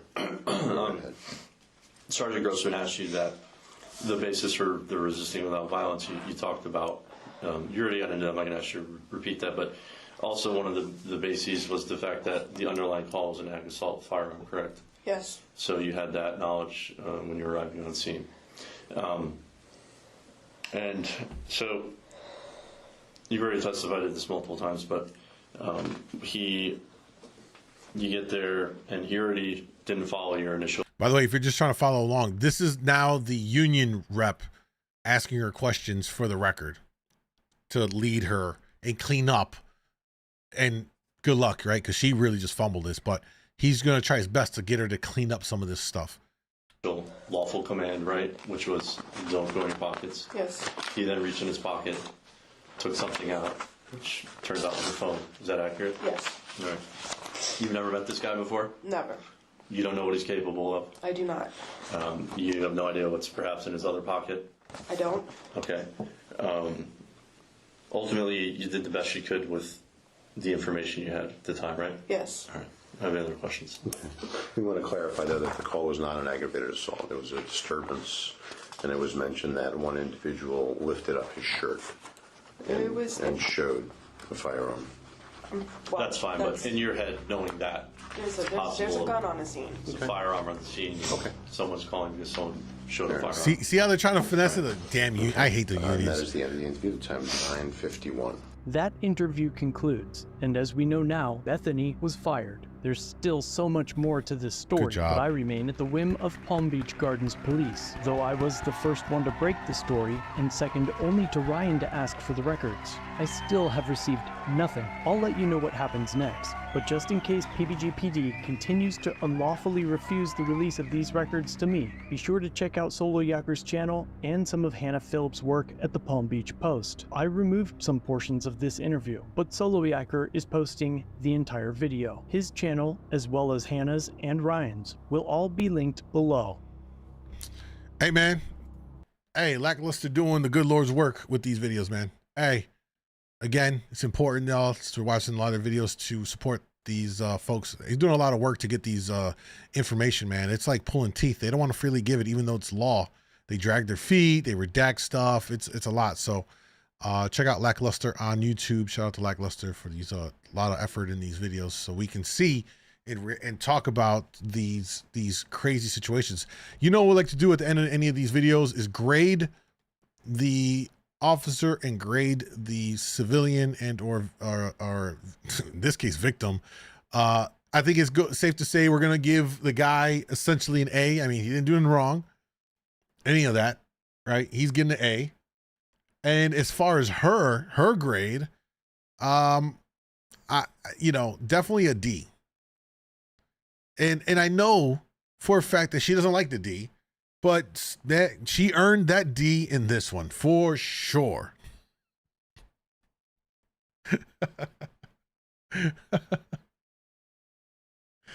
Oh, damn.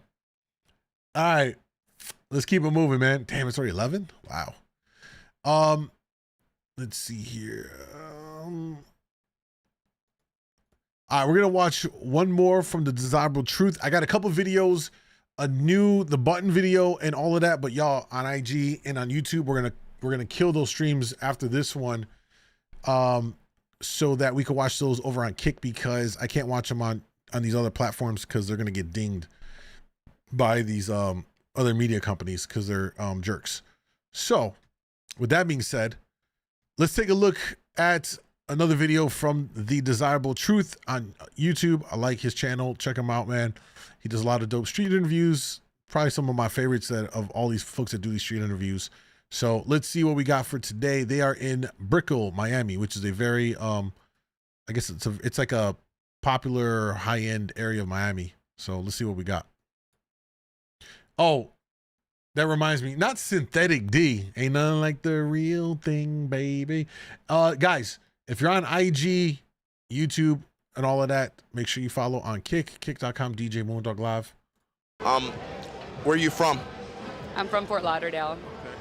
What's the most challenging thing about dating at 29 in Miami? It's highly competitive. Just say it. Highly competitive. You look at her, looks good. She probably had something done, just because you can usually tell too, because her thighs is like the thigh to butt ratio is mad off. That's usually a telltale sign of you know, something was done, because otherwise it'd be proportional, but them thighs is just not matching. Also, look at the Bentley right behind my man right here. You know what I mean? This is hyper competitive area for women to date. Hyper. Bro, you could be a 10 and still get like, nah, looked over.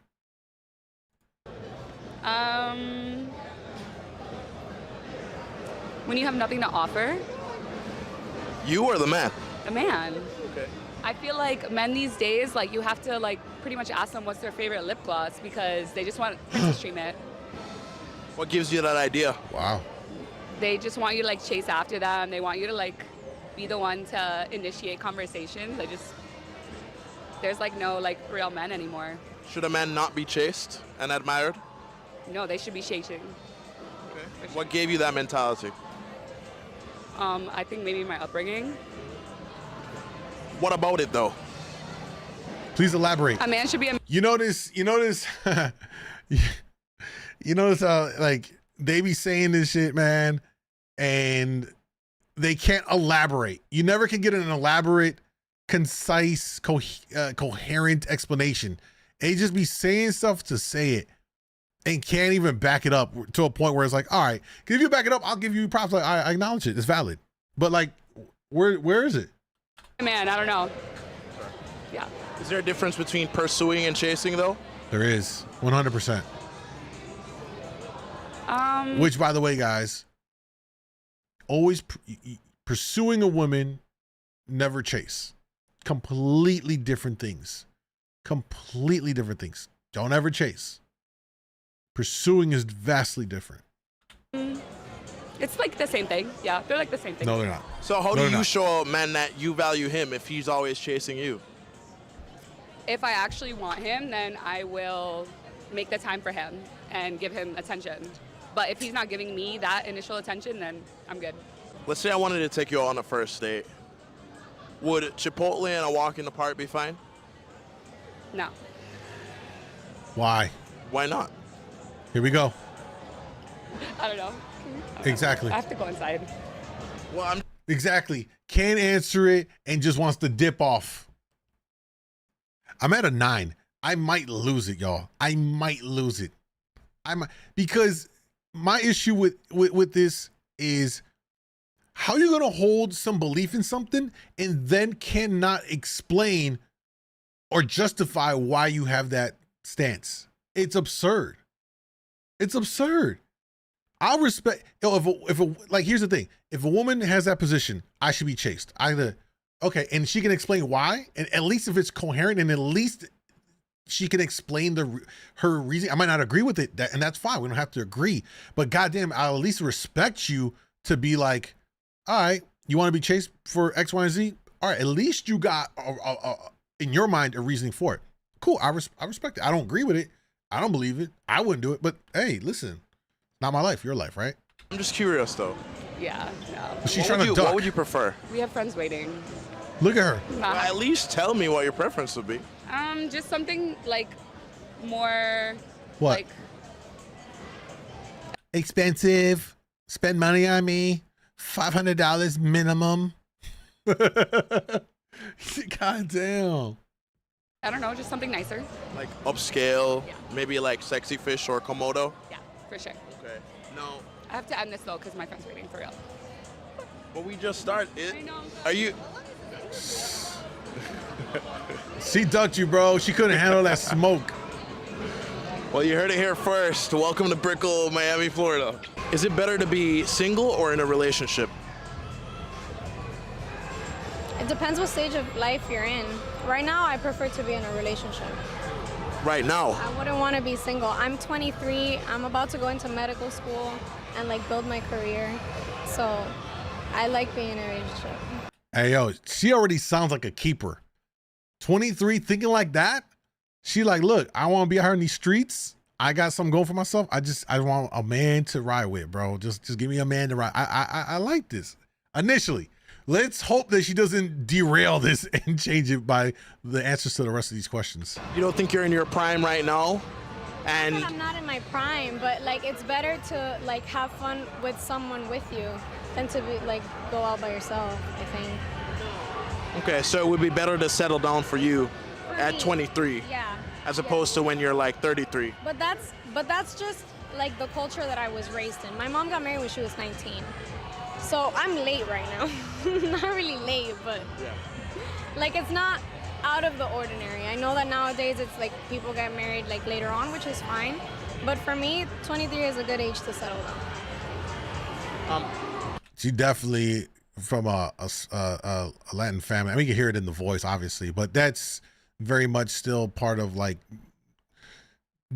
Spanish culture, Latin culture, and stuff like that. More broadly speaking, I don't know how much of it is still like that in the U.S. from like, you know, Americanized Latin families, but I certainly like people still like in the islands and other stuff. It's very much still like that. Do you think the same thing goes for men settling down in their 20s? I think men is very different in the sense that a guy is only going to settle down with you when he's ready. It doesn't matter if you're the right girl or not. It just depends on the time, like the point of his life that he's in. So a guy could be with like his perfect match, the perfect girl, like perfect for him, has everything that he likes, and if he's not in the stage of his life where he wants to settle down and be loyal, he won't. God, yo, hey, she's a W. She is actually smart and gets it. She sounds like she understands a guy. I've been in a situation, 2 women in my life that I was head over heels for, madly in love with, that I would have done whatever, anything. But right women, wrong time. And I'm sure some of you guys watching right now understand this. A lot of men have gone through this where you've met, she's the one, but it was just not the right timing. You weren't ready for it. You weren't in that space you needed to be. I think for a lot of us men, for us to be comfortable with moving into that phase of our life, I think it's a combination of, one, mostly being financially set, like being financially ready to undertake that responsibility. Because I think most of us understand that if we take a woman as our wife, that the expectation of providing for her and your family, your kids, you got to step up. You got to step up. You got to get in your hustle. You got to get in your grind. So I think men are more comfortable with doing that when they feel like, all right, I got a little bit underneath me. You know what I mean? Like I done worked up, I done climbed the ladder a little bit, or I done got my business going, whatever it may be. I'm ready for it now. The crazy thing is like you'll done meet 1, 2, 3, however many. You might meet a couple of women before that period that all day you could have seen your life with them. You can see them being your wife, but like you just weren't in the right time for them. And it's one of the worst feelings. It's one of the worst feelings when you meet someone that you're like, yo, I could see her having my kids. I could see us in the park on a Sunday with our children. You know what I mean? I could see us 4th of July barbecuing in the back, and she's in the kitchen prepping the sides. I'm on the grill cooking. You can imagine that situation with that woman, but like you met her at the wrong time, bro. It's a hard one. It's definitely a hard one. How old are you? I'm 35. And where are you from? I'm originally from Russia. Russia. At 35, what's the hardest thing about dating right now? The hardest thing as being a single mom is to find a man who is serious about you and wants a family and wants to take care of you as a man. So that's the hardest thing in Miami. Well, really, having a kid definitely gonna complicate that for her. It's just the reality of it. realistically, do you think that men were more serious about you before you had a child? That was such a long time ago that I don't remember. And I was too young. So why do you feel like men aren't taking you as seriously now with a kid? Because nobody wants responsibility, and the type of men I like, they want their own kids. They want to be alpha, whatever. They don't feel like that would be alpha enough for them to take care of other people's kids. Now, do you think that it's fair to expect a man to want to take on that extra responsibility? No. Well, I was a stepmom before, and I took on this responsibility because I loved the person and I loved whatever comes from this person. So if I can take responsibility like that, I think that the other person can take responsibility like that as well. But it's very different, y'all. It's very different. You know what I'm saying? It's very different just on a how we're wired, fundamental core programming level for men and women. You know, think about in nature. Typically you see in nature, whether it is lions or a lot of different species of animals, you know, if the new male comes in and there's brood from a prior male that mated with the female, what do? We all know, right? They take them out the equation. It's pretty crazy that's how nature is. Now, I'm not obviously saying that like we as humans would ever do that. Like that's crazy. But I think that there's something in men's heads that is in the vein of like, that's another male's, you know, thing. I don't want to come in and You know, that's not my own. It's not my own, you know, pride. It's not my own. You know what I mean? It's so, and there are men that will do it and step in as stepfathers. It's not easy, and it is very challenging. I think if you're a younger guy with no kids, I don't think it's the move. It's going to be very complicated. I think I tend to see it more from older guys that may already have a child that are more willing to do it. When both people have like children from different relationships or marriages or whatever, they get it and they make it work because like that's just your pool now. That's kind of like the pool that you have to deal with, you know? But when that relationship ended, how did that affect your relationship with the kid? Did it hurt you in any way, or? It hurt as hell, yes. I missed that kid. I cried whenever I would see him around. Yeah, it really hurt me. So could it be that a lot of men are afraid of having that happen to them too with you? That's not the reasons that they list usually. Why do you think so? Don't just, I had straight up people telling me that having a kid is like a handicap. It's like a minus on my resume. So, okay. I don't know what's the reason for that. Well, again, most guys that are single are not going to want to undertake that responsibility. I think a woman could say, look, it's my kid, don't trip. You know, I don't expect you to do anything or to have some kind of responsibility.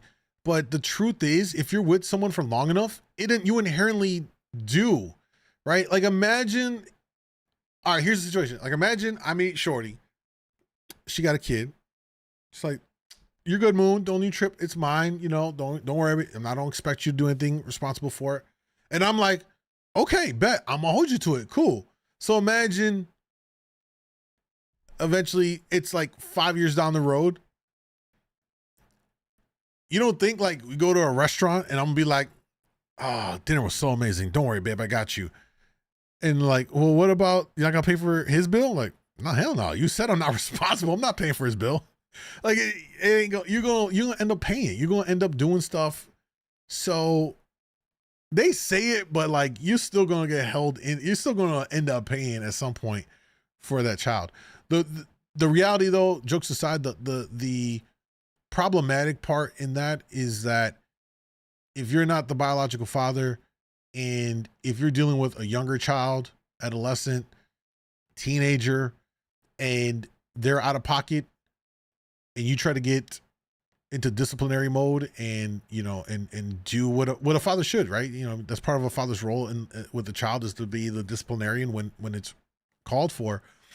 Now you try to do that and the mom stops you and, you know, leads to arguments of, well, I don't want you disciplining my child. Now it's all of a sudden it's your child, you know, but like, here we are all these years, I've been paying, I've been putting my, you know, end in. That's where it gets to be messy and leads to problems. What do you think is harder? A man who tries to impress Sometimes. a woman or a woman who tries to impress a man? It's definitely harder for men to impress women. Okay. Why do you feel that way? Because there's a lot of like men who do well for themselves, and I don't know, depending on your lifestyle, it may be a little more difficult to, I don't know. Any woman that's worth having has options. Yeah. She has a roster. I'm pretty sure she got like 10 in her phone right now that are trying to pursue her. That don't mean she wants them, but yeah, it's gonna be a little hard, especially if they have value. She look like she take care of herself, so you know you got. Wait, are they not dating or something? She cute. Are they not together? Because he talking as if he not with her. Come right, be clean, cut your fingernails, clean your fingernails. True. You know? Well, do you think that unconditional love is real, or are people really only as loyal as their options? No. Both. I think 1,000% like unconditional love is real. It just depends on the person. Would you say you've ever experienced unconditional love? Yeah. Okay. Yeah. By guys in the past? Yeah. So there are guys who you could call now who you kind of fell out with who would still come to your aid? 1,000%, yeah. No. Are there any guys who could call you where you would just drop anything and go to No. their aid? 100%, yes. She cap it, Is that bro. the majority of them or Bro. the minority? Stop the cap. Like, I don't have a lot of friends like that, period, so I don't know. Minority. Minority. So minority? Yeah. Okay, so how do you feel about the statement, only women and children and dogs receive unconditional love, but men are only loved under the condition that they provide something? I disagree. I think there's some truth in that. There's some truth in that. Where do your opinions differ? You know, like I said, the guys are seen as providers and women of value, right? Because you don't want like a lower class woman that doesn't take care of herself. So a woman that does, like I said, she has options. So she's looking for the person who can provide the most mentally stimulating, the most financially beneficial, you know? And do you think that driven? Okay. And do you think that if she's not getting the financial from one guy, she'll seek that from another? Whereas even if that financial guy isn't providing the emotional side, she'll seek that somewhere else. It depends on how mentally stimulating you are. If you can't stimulate her mind, then obviously she's gonna be on a swivel looking for something else, you know? So if you can't like help her grow, you know, benefit her creatively, you know, then obviously the last thing is like financially, you know? How old are you? 30. What are the biggest red flags for a 30-year-old man? Asking for my Snapchat. You've had that still happen to this day? Yes, I do, but they'll ask me for my Snapchat instead of my phone number. And then they'll DM me on my Snapchat instead of texting me. Red flag. What's the difference, though? Yeah, I don't understand that part either, y'all. Like, I do see that. Like, get the number. I don't understand why y'all be like, you can't get your Instagram. Like, just get the number. Get the number. You know what I mean? You get an Instagram or a Snapchat, you're just in the pool with everybody else. If you get the number, that is a direct line. Some guys be tweaking me out with that one. Isn't it still a form of communication between him to you? Marshmallow, what's up? Yes, but Snapchat is considered more like sneaky, like, you know, disappears after 24 hours. So it's kind of still kiddish to me. But I mean, but she's on it. That's not going to change the reality of what happens between you and that man.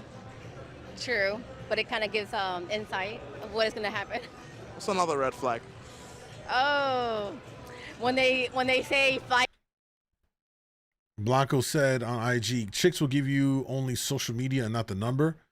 Bro, I'm gonna keep it a buck, and I'm not saying this to you, so don't take it personal or anything like that, right? But like to that situation, I think when a woman refuses to give you the number and only gives you the social, my belief is that you ain't run it like you needed to run it to wow her enough for her to be like, oh shit, I need to give him a number. Like, you know what I mean? It could be a variety of things. It, you know, was the Riz there? Was it not there? Did you ask the right questions? Did you intrigue her enough? Did you approach her the right way? And again, I'm speaking more broadly, not you directly, so it's not a personal thing, right? I'm just speaking like in general for any guy. Bro, like if you're not walking away with a number, something there just didn't click. And it might have been, you might have done everything right. She just might not have thought, it could have just been some petty thing, because sometimes women, when they look at men, can see us in a very petty way and be like, oh, he's 1 inch shorter than I would like, so guess what? No. And it's like, man, and that's crazy, because to think that anyone would dismiss the potential in someone off of some frivolous number, when the whole time that person that you discarded because they were 1 inch shorter than your ideal partner's height could have been your soulmate, could have been the one that would have provided all the things you wanted: love, security, happiness, protection, caring, respect, and you threw it away because like he was 1 inch shorter than what you would prefer. You know what I mean? Sometimes I want you to proceed with caution. Yeah, see, I would never let that ride for me, because this is my philosophy, right? And I don't say this in any kind of braggadocious way. I don't. I'm just simply trying to state that in my interaction with a woman, if I'm not able in that first interaction to get the number, then for me, either I slipped up somewhere along the way, and I'll think about and I'll replay that in my mind and think, okay, I'll reevaluate how I approached. Do I really think after fact? Like it's almost like analyzing your gameplay. I'll analyze it, and if I really still think like, I did everything, it was on point, and she still wasn't moving, then to me, it just lets me know, one, she either has some frivolous thing, like I mentioned before, like it could be, oh, he's 1 inch shorter than my ideal man height, or she's just wouldn't know a good thing if it slapped her in the face, kind of a thing. You know what I mean? Some people are just oblivious to like realizing when a good situation comes up and they fumble it.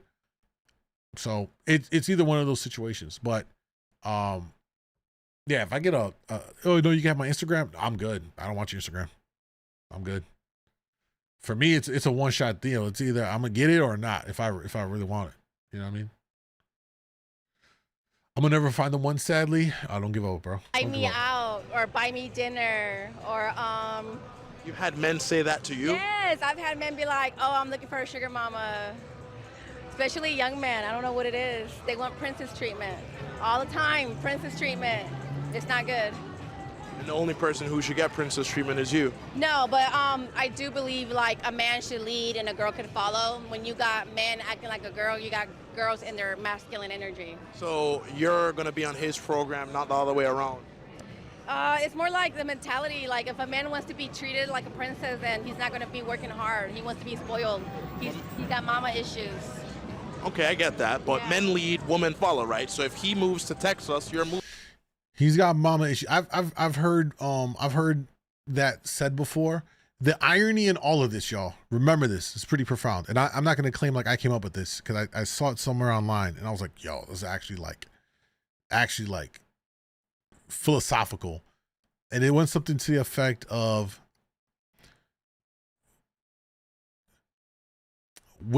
today's women complain about men that they are raising themselves. So if you really think about that, it's like a loop. And essentially, by them raising boys by themselves, single mothers, they're producing the same very men that they complain about once they're adult males. Sassy attitudes. They've been around women all their life, not enough male role models, stuff like that. They get sassy. Think about it. It really, for real. It's they raising the same men that they complain about when they come to age and date. Moving with your man. It depends if it's for the right reasons, like work or family. But if you want to be committed with him, I mean, sure, if they prove themselves that they're worthy to follow, then you follow. If they're not worthy to follow, you don't follow them. So when a guy comes up to you, where did I hear it from? Because I don't remember where I heard it from, but I saw it and I was like, yo, this is great. It's a great line. Where was it from? Let me see if I remember where it was from. That's why I disclaimed, like I didn't come up with it because I didn't, but I want to be able to give props in the future to credit. In your head, what do you think he's thinking about you? I have like literally zero thought because a guy will go up to 20 girls in one night. Do you think he's thinking It's just a habit for them, I feel. It's just like, oh, that she's just standing there. Let me just go and try and see. No, well, here's the thing. For men, you have to shoot a lot of shots just to get one bucket in. That's the reality of it. Where women can go out and go hit every shot and not miss. It's just fundamentally different for men. Even for good-looking guys, you still gotta, you take 10 shots and you might get 1 or 2. The average guy got to probably take like 50 shots to maybe get the Instagram for one Instagram, So for men, it's vastly different. Men have to keep shooting until they score. It's just different for us, man. We don't got it that easy. It's very hard to court a woman or to get a woman's interest for a variety of reasons for the average guy, for most men. You know what I mean? Maybe I'll score. It's a numbers game. It's a numbers game. So do you think that sex is at the forefront, or? For sure. It's not the same for girls and for guys. Guys are more like a number, like a list on a page. And girls are more like a connection thing. So when you met your boyfriend, what was the first thing you were thinking when you laid eyes on him? I just thought he was really funny. Like, I thought he was like a good person to... Funny You wouldn't know boys he was up. funny the moment you lay eyes on him, though. It's a weird situation because I met him at a friend's birthday party.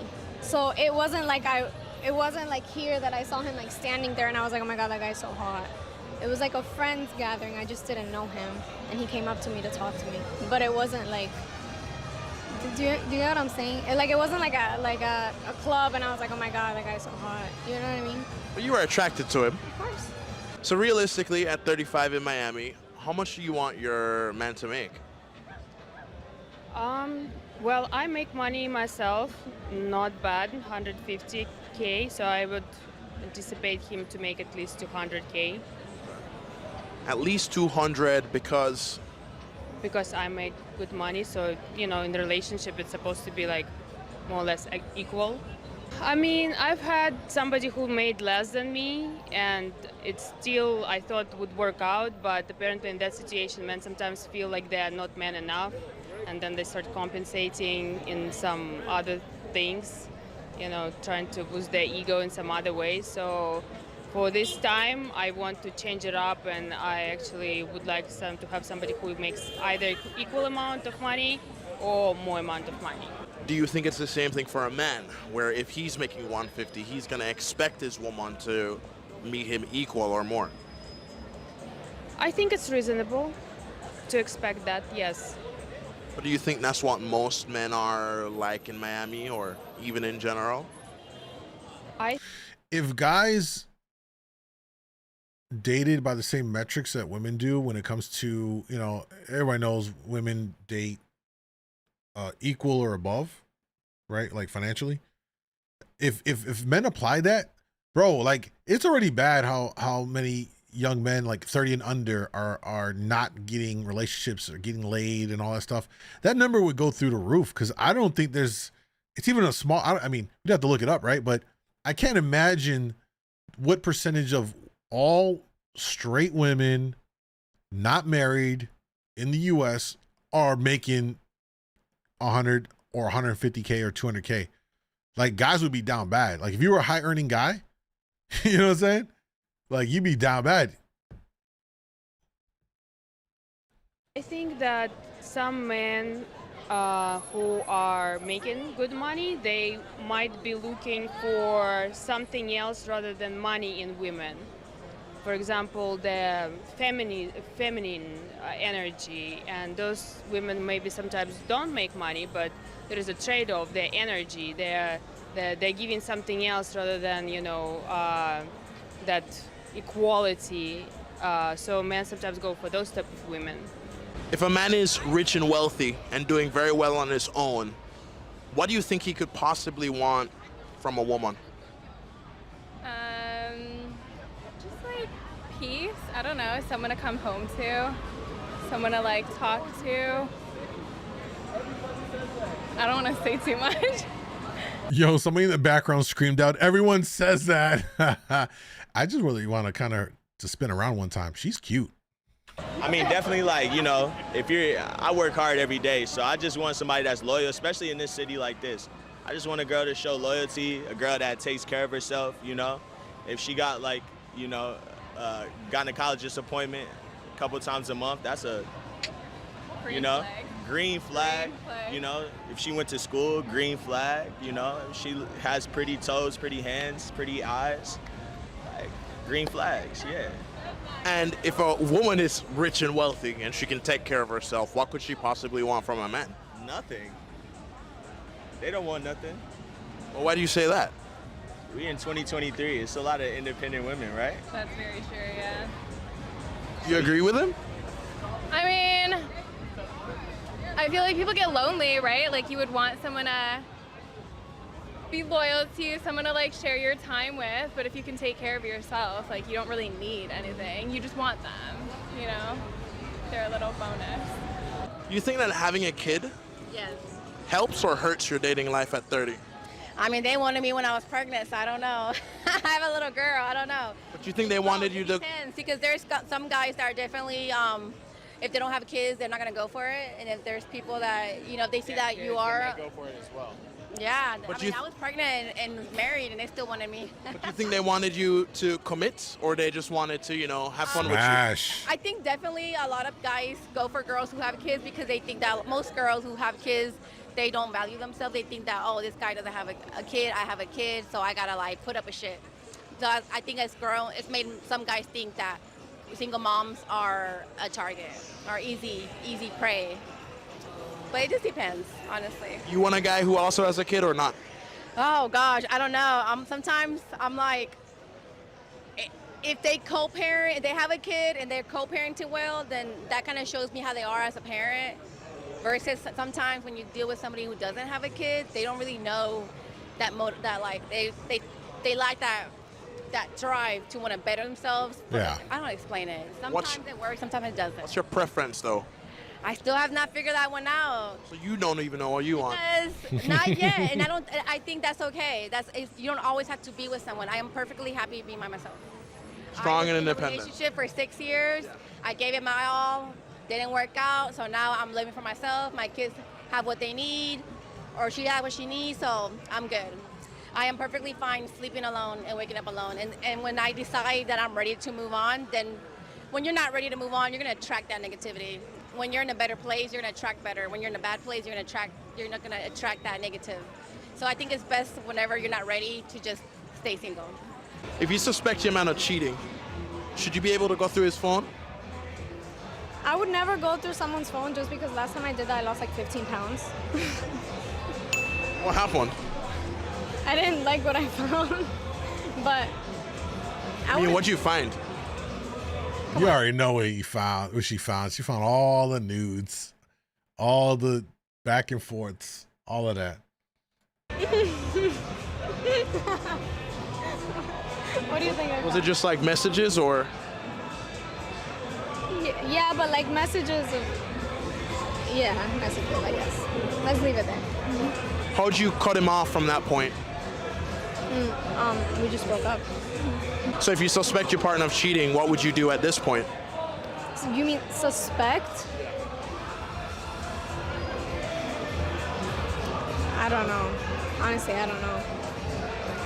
I wouldn't want to go through his phone because there's this saying, like in Spanish, el que busca encuentra. So if you look for it, you will find it. Right. It's basically what it translates to. So if you go through someone's phone, you gonna will find something that you don't like. Even if they're not cheating, you're probably still going to find something that you're not happy about. It's a confirmation bias. Probably. What's not ideal for a relationship for you? Not having a job and being surviving off women, that's not okay. Because I've had that before and I've seen that before, and it's a lot of that in Miami. So there's a lot of men around here who are looking for sugar mamas. Yes. Okay. At least the type of men I like, apparently. So. What kind of man does she like? Doesn't that fall back on you being that attracted to the kind of man that you have to take care Right, she got of? toxic taste, Yes. bro. I'm working on it. I pay a lot to my psychotherapist, so we're working on it. Well, why do you think that is? Oh my Why do you God. think why do you think you're attracted to that kind of man? Because I like abs. You like what? I like abs. Like. But what does that have to do with you taking care of him? Well, because usually the guys who are attractive here, they go to the gym a lot. They usually that's all they do. It's like Ken from Barbie. What do you do for a living? I do beach. Well, I do gym. And they don't have professional jobs, so they don't make enough money. So they know that they can use their sexuality to live off women. It's literally like the inverse of what women have done. And I know what she's talking about. Like, there's guys out there that are like that. That is their MO. You know what I mean? They're taking a playbook out of they're taking a bite out of the woman's playbook by using their Giga Chad good looks to, finesse those older divorcees, widows, single moms, and to thrive off of them while they spend most of their day in the gym. Sex appeal. Yeah, the sex appeal, yeah. Were you married to your baby father? Yes. Are you looking to get remarried? No. Hell no. You know how many married men I have in my DMs? Never. Never. I'm not doing it. So no more marriage. You've already done it once. You don't need to experience it I again. think I need a piece of paper. Like if I find a partner in life that wants to do life with me, then we can do it. And if we decide to be married, then we can definitely be married. But So how would you gauge his level of commitment with you? how what? How would you gauge his level of commitment to you, if not with a ring? Especially since you have a kid. I don't know. It depends on the conversations that we have. We have to have certain conversations. Whenever they avoid those conversations, that's how you know how to treat them. Like, you know, oh, okay, he wants to just have fun. That's fine. We'll have fun. And how soon would you let your new man meet your daughter? Oh my gosh, never. I don't ever. I have, you know, this is a scary world as a girl mom. I've had men be like, oh, your daughter's so beautiful. Like, I can just picture myself with you and your daughter. I don't know. If my kid's asleep and they try, oh, your kid's asleep, can I slide through? No, it's a no. If my kid's there, you're not sliding through. I don't trust nobody with my daughter. I think it has to be like very serious that we're gonna like take it to the next level for him to meet my daughter. Okay. And what's the next level? Especially since you don't want to get married. Like if we were to like be like in meet each other's families and be more involved on a personal level, more exclusive, move together. I don't know. What's the most a man has spent on you in one night? There we go. Yeah. I don't know. I don't. You I know. wouldn't even be able to tell you. You know. You know. Why is that? You know. I don't know how much things cost. Girls don't look at the bill. Yeah, like I don't. So of all the guys you've been with in your entire life, she's capping so hard. You can never just pick out a figure of like, oh, this guy spent the most on me or not. I mean, like on me alone, or like as like I don't know. Yeah, like in a night. I don't know. Gross. Yeah, I'm sorry. No, as a man, do you remember the most you've spent on a woman in one night? Of course. Yeah, I've been in a relationship before, so a couple thousand, nothing too crazy. Couple thousand in one night. What'd you do? Like, I mean, if you're mine, I'm gonna like, you know, we can go shopping, dinner, you know, the whole nine. Trucks, black truck, like everything to have a good time. And I think he just lying though. He couldn't clearly refer to exactly what it was. I think he just saying stuff just to make it seem like he got it or something. I don't know.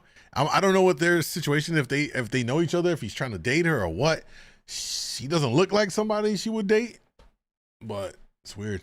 That's exactly.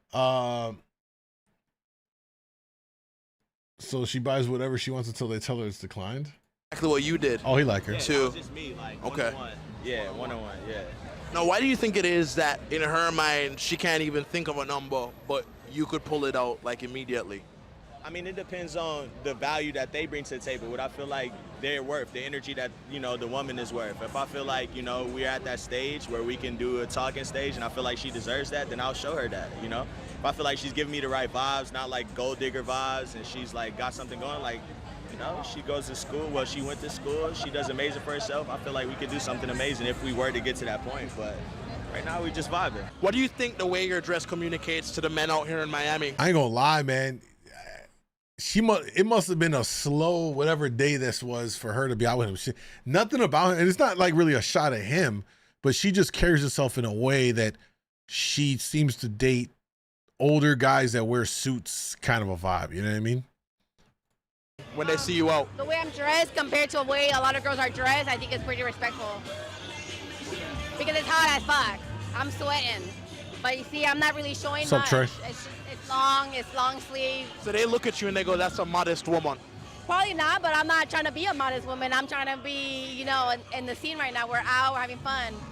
But that's because I'm dressed a certain way. Even if I was walking around in a thong and a bathing suit, doesn't mean that it's an invitation for you to suspect me or to think that you're gonna get laid. You know, you can dress however you want to dress and not have to feel like, oh, you caused a reaction by the way you dressed. That's so, man. I just, that narrative is so bad, man. It's so bad. Doesn't have any correlation with how a woman. It invites unscrupulous men to act on stuff. The reality of the world is that there are men that can't control themselves, that are vile, that are you know, will do some stuff unsolicited, without consent to a woman that is revealing themselves. You know what I'm saying? Not to say like, you know, again, it's not to say like you wore a turtleneck and a whole hoodie outfit. It couldn't happen to you too, but like it just opens it up more. Woman is. No, because like I said, I've been pregnant in a long dress with regular shoes on, a total soccer mom, and guys will still flirt. But are you less likely to be approached by dressing more modestly in a disrespectful way? Yeah, exactly. That's the key, right? It's the manner in which you get approached by. I landed today from Texas, and I was wearing a baggy t-shirt and cargo pants, and I still got hit on. Crystal? Disrespectfully? Yeah. What do you say? Hey, Crystal, I know you're out there in Miami. Why don't you go and get on this goddamn street show so we can watch it and critique it? Like, damn, girl, come over here. And I was Hey, yo, shorty right here walking though? just like, I walked away. So, I mean, and she even said it. She's like, you're dressed up and covered and you're still. And that doesn't make you feel good when a guy is like, damn, girl. I'll be like, that's all I need. I don't really got to be showing my ass and titties like that to me for me to be catching attention. That make you feel good though? Regardless of what you just like any stuff, hold on. Hell no, Miami ain't it. Any woman can be a victim of rape. The problem is the rapist, not the women. Stick my head. Well, obviously, Captain Obvious, it is, right? Like, don't conflate it. The point is that those people are going to do stuff. It invites them to do this shit even more. You know what I'm saying? If you leave a jewelry store door open, it's going to be far more inviting for someone to go in there and take advantage of it. It's wrong. We know that's wrong. We're not condoning it. Versus that motherfucker being locked up, having, you know, security system on, probably make someone think, nah, may not want to deal with this. And it's not a hard concept. You know what I'm saying? Like, two things can be true at once. It's an overarching theme that people in our society now just can't fathom. Two things can be true at the same time. You know what I'm saying? It's terrible. Like, those guys to be castrated and out of here. No one's condoning that shit. But at the same time, there are things that trigger these weirdos, sickos, to act on stuff. You know what I'm saying? And it's not to say that they wouldn't act on it with someone that's dressed very modestly. Sure. But I think the idea is that with more revealing stuff, it just opens it up for more of that undesirable attention. And the reality is, there's sickos out there. You know what I'm saying? When he's like, damn, girl? No, because I know what they want. It's like whatever. I don't. My confidence doesn't get boosted by a guy's comments. NPC walk. Not at all. Not at all. You hear it and you just walk. You just keep walking. Him saying you look good or you look beautiful or you look hot.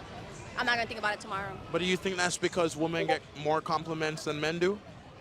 I don't know. If I see a guy that's really cute, I'm gonna compliment him. What if a cute guy was the one that says, damn, girl? I'll be like, what's up? I'm kidding. You know, they say there's a lot of truth rooted in jokes. A lot of what? Truth rooted in jokes.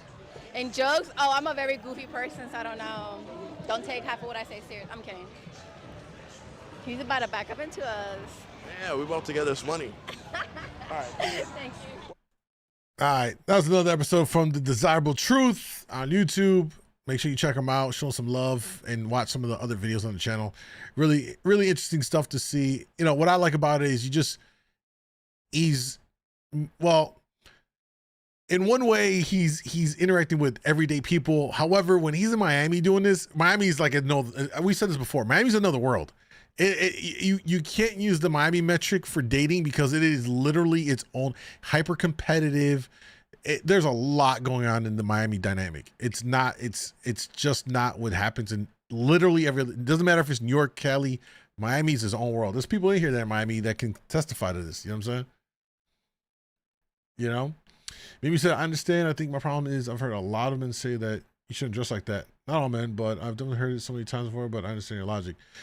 So, and Mimi, I appreciate you for understanding that. And that's where I think And I really mean it. I really appreciate that comment, because too many times when people have these conversations, everyone gets in their corners and then wants to like just, you know what I mean, like immediately shut down other people from conversing. So I appreciate that. That's why I try to do with my stuff is like have open dialogues and talk about stuff. You know what I'm saying, in a productive way. You know what I'm saying? Because we all not always going to agree. I don't expect everyone here to agree with me on every one of my take, just as much as vice versa. You know what I'm saying? But if the conversations can be had in a respectful way, and even if there's no still a disagreement at the end, it's like I still respect you, and that's the important part. We lose a lot in that conversation. Anyway, I think generally speaking, when men say that line, I can understand how for women, when they hear it so much, it's taken as a way of like, you're trying to control, or I should be able to do this without being harassed. And like in a perfect world, I agree. I think that sometimes, generally speaking, guys say that, and I think that their reason behind as much of what I said is like, listen, it's like, I don't have a sister. I'm the only child or whatever, but like, I have a daughter, and y'all better believe, like, I talked to her even now at 14 about her appearance. Her appearance commands respect. That's something my mother taught me. She's like, yo, your appearance will always command people's respect. How you appear is going to determine how people at first glance will respect you or not, and what level and all that stuff. I talked to her too about being a young girl, teenager, about like, look, you have to carry yourself a certain way, and you know, be mindful of what you're wearing, because you just don't want to invite that behavior from a guy. In a perfect world, hey, listen, to me, in a perfect world, we can all be naked. I would love if Eve didn't bite the apple and we were all still naked. It would be great. You know what I mean? It would be really great world to just be all naked. Can you imagine? I'd let my shit swinging, and we wouldn't be weird about it. It'd just be like all out there. But we don't live in that world, you know what I mean? There are shitty guys, there are shitty women, there's stand-up guys, and there's great women. Like, we just have a range, and you know, at least for me, my position on that is like, look, it's from a point of like, I would hate to see a woman be exposed to that situation. Ultimately, a woman can do whatever they want, right? Like, it's totally on them. It's their choice and all that stuff. But I think a family member, or if someone I'm involved in, my position on it is like, look, if I'm not around, just be a little bit more conservative, because I don't want you to be put in a position for something to happen, because you know what happens then? Now I have to respond, and I'm probably going to go to jail. So now, because of that one incident, you've put yourself in a bad situation. Now I got to react to that to rectify the situation, and I'm going to jail for putting somebody in the ground. You know what I'm saying? Like, you see how it can be alleviated? You know, perfect example. I don't know how many of y'all have gone to, you know, been in the club, but I you know, as a DJ professionally in the nightlife hip hop world, I was in the clubs all the time working, right? And the club life is a perfect like encapsulation of like the bigger dynamic in the world. The vast majority of fights that would break out in the clubs, you know who were started by? Women. Women would get too intoxicated, start yapping it up with another bitch, that start escalating, and then what happens?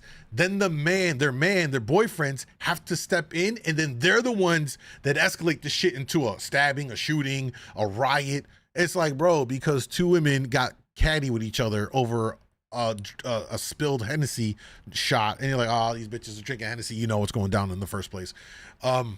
So my point though is like, as a man, if it's my girl, I gotta respond. I got it's her honor. I gotta, you know what I mean? I gotta defend her. And that's how shit escalates. And I think a lot of times men, as a way to protect, is like, listen, don't make me have to escalate this if it goes wrong, because I'm gonna have to, and it's gonna get ugly. That's kind of what I think of it, how I think of it. And I think men, like-minded men like me, would say like that's the justification for it. It's like, yo, not trying to control you. I'm like trying to protect you, yo. Like, I'm all for you. You know, listen. I would love to see my girl all sexy down, all this shit. Like, hey, I love it. But if I'm not with you, I can't protect you either. So I need you to just work with me, type of shit. That's how I see it. And I think how it's conveyed is also important. If a guy is just coming off very, hey, yo, go change. What the fuck you think you're doing? That's bad. That's then I can see how women are like coming off like, yeah, that's. But if like, yo, babe, listen, I'm not gonna be there tonight. I just don't want you to get caught up in somebody gets handsy with you because you looking extra juicy. You gotta see, guys. You gotta really gas her a little bit when you're doing like, damn it, you look even way sexier. Look, I just don't want nobody to come up there and palm your ass like, hi, palm your ass. Listen, can you just do this for me? I promise I'm gonna do something for you a little later. You know what I mean? You gotta gas her a little bit. Okay, baby, all right, I'll do it for you. You know what I mean? And you know, make it work like that. Let me catch up on some comments. Why won't they let our shit swing? Cuz, bro. Facts, I'd protect your man too. Help avoid scary deadly. Exactly. And I saw it all the time in the clubs where two women or a few women would get into it with other women, and then the guys had to come off the benches, and then that's where it got crazy and like stuff would just turn, you know, all the way wrong. What's up, Exploring? First time here, came from TikTok, just shared this on my Twitter. Also subscribe to you. Yo, I appreciate that, Fluff. Thank you, bro. Yo, that's love. We're mostly over on Kick. Also, I'm temporarily TikTok banned, y'all. We get back our TikTok live account tomorrow. We got banned last week because I went so hard. We were watching one of these videos and literally. And I don't say this lightly. I don't do the bad mouthing, but when I tell you we literally watched the dumbest woman I've ever seen online on his channel in a video, she was wilding, and she triggered me so much for some of the outlandish things she was saying that I went in and TikTok banned me for a week from going live. So we return tomorrow to TikTok. Anyway, Kick.com djmoondawglive is where y'all should come fuck with me at. That's the main platform. We're also live on YouTube at djmoondawglive. That's the archive for content. If you missed the live streams, you can check it out there. Stream highlights go up, shorts, and the full live streams are always archived over there too. So if you miss anything, you can watch it. You know what I'm saying? Love your videos. Your laugh makes it tough times. But y'all, I appreciate that, bro. I got more bangers coming this week. Trust me. I sat here today going through some stuff and I was crying, man. I was choking. I thought I was gonna have a heart attack. Chest was tight. It was some funny stuff I saw, so we're gonna roll those out soon. There are times women will act reckless just because they know their man will protect them. Yeah, you're right. Frankie from Florida, as a Florida resident, I can confirm it's all about your bank account, what you drive, and appearance. I can spot out the fake people, many of them there. Yep. I've been down there enough times to get that vibe, and it's pretty well known. It is very much a status city, and it is just a unique place. Specifically Miami, you know, it is a very unique place. One is, generally speaking, like per capita, you probably have the most dense concentration of baddest bitches physically bad, like holy fuck, like in Miami. It's the most dense population of like physically 7, 8, 9s and maybe even 10s. You know what I mean? Like, just because you got all the South Americans coming, Central Americans, all the Caribbean people, plus all the locals. You got all these people coming to this one place, and it's hyper competitive. My man live late tonight. What you mean? What's up, Crow? Dog, shout out to you. What's up? Yes, status. You nailed it. Exactly. What's my type? Great question. My type at this point in my life is just honestly someone that I get along with. Someone that I actually like to be around. And it's different. You can like love someone, doesn't necessarily mean you like them enough to be around them all the time, type of thing. I'm not also trying to be underneath someone all day, every day.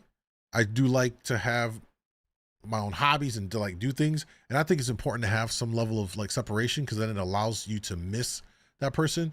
But just someone that I actually like to be around and enjoy spending time with. That is caring, sweet, thoughtful, and you know, like most men, I don't have high metrics. You know what I mean? I don't. You have a great personality, and it doesn't hurt like if like you're like, you know, if you're good in bed, like meaning like you're down to like try shit, do shit, you know, whatever behind closed doors type of shit, and you can carry yourself in a way that doesn't make me look crazy. That's a lot of reason why my time in the hip hop industry, I never dated IG models or anyone like that because I never wanted to be that guy that when we go out to make appearances at whatever concert or this event or this industry event, I never wanted to be that guy that other people in the industry was like, oh, he with her? Oh, I done had her already. Or, oh, we already know so-and-so hit that already. Because that's crazy to me. You know what I'm saying? To me, a hallmark of being a man is that you have self-respect and you have your dignity to not jeopardize that. You know what I'm saying? So just a woman that would never jeopardize that. Again, nothing to do with money, nothing to do necessarily with her education. I would like her to be smart, but I don't also equate smart to being highly educated either. There's plenty of people that are educated and are fucking dumb, right? We know that. So just, it's not, my metrics are what most men would probably say the same thing too. Like, yeah, you know, just, you know, be sexy to me. You know, and again, those are one of those things like sexy can be a combination of physical, it could be the personality component, you know, how you carry yourself. There's many things that comprise that to me leads to, oh, she's fucking sexy because she has these characteristics or these traits or whatever. And it's nothing to do with money, nothing to do with status and all like that. You know what I'm saying? Most of the time, to be quite honest with you, the chicks that I would talk to were like what I would just say are like the girl next door types. Even in the middle heyday of my hip hop career, music career, DJ, radio, and all that stuff, I would prefer to just go and kick it with a like the girl next door type. You know what I'm saying? Sweet, cool, be around. Yeah, like wasn't all over IG, thirst trapping, just, you know, the ones that are like cute, somewhat conservative, not like overly conservative, but like I always managed to find the ones that were freaks. Like that was the bonus. That was like the great ones. You know what I mean?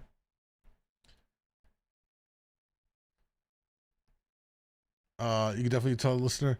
No, actually, when I'm not, see, here's the thing. You got to understand, y'all. Like, I'm on right now. This is like during radio. I talk, right? That's part of what it is. Like right now, I have to. Otherwise, what are we going to do? We're going to stare at each other in silence? Y'all going to be out of here. The truth is, when I'm not like live streaming or doing content, oh, I'm quiet as fuck. I don't talk. I'm super quiet. I actually like to not talk, to be quite honest. Love your videos, man. Hilarious. Yo, Guardiel, thank you, brother. You know what I mean? So there's that plot twist. I get that a lot. People are like, yo, like in like off hours. Yeah, I'm chilling. Exactly. It's all about the approach and tone. Yep, exactly. Really want to see a Chicago version. Be interested to see who steps in. Man, I don't know that. We need to find to see if somebody in Chicago is doing this. I don't think I have it in me to go and do this myself, go downtown and do this, because I would probably just get annoyed at the answers. And I'd probably want to go in and be like, are you for real? You know what I mean? And like kind of, I don't know. Maybe I will. Who knows? Who knows? All right. You wish I'd be quiet. Shut up, Looper. Now everybody's trolling me, talking about we hope you don't talk. Shut up. I actually hate when. All right. I got a couple more videos, but I can't watch them on YouTube or on Instagram because these channels will flag it and they're haters. So the party's gonna continue over on my Kick. I pinned the link in the IG chat, y'all. Kick.com djmoondawglive. If you're on YouTube, you want to continue to watch some of this stuff and have a more unfiltered conversation, because for today I was experimenting with not cursing because YouTube likes to demonetize all my live streams because I curse too much. So I think I slipped one time. We'll see how this goes. But on Kick, filters off. I say whatever I want. So come on through kick.com. They got mobile app. They got the mobile app in the app stores, free to download. It's a pretty good app too for Android and iOS. So DJ MoonDawg Live, come through. If not, much love. I appreciate y'all for hanging out for tonight. Hopefully you had a good night. Don't have it, but it was fun here. Have a good night. Sounds good. Otherwise we'll be back, I think, Wednesday for another live stream. So there's that. IG, much love. I'll see y'all. And if you are on YouTube, come through kick.com !kick. We'll give you the link. If not, appreciate y'all for hanging with me as long as you did. Stay blessed. Have a great day tomorrow, and I'll see you.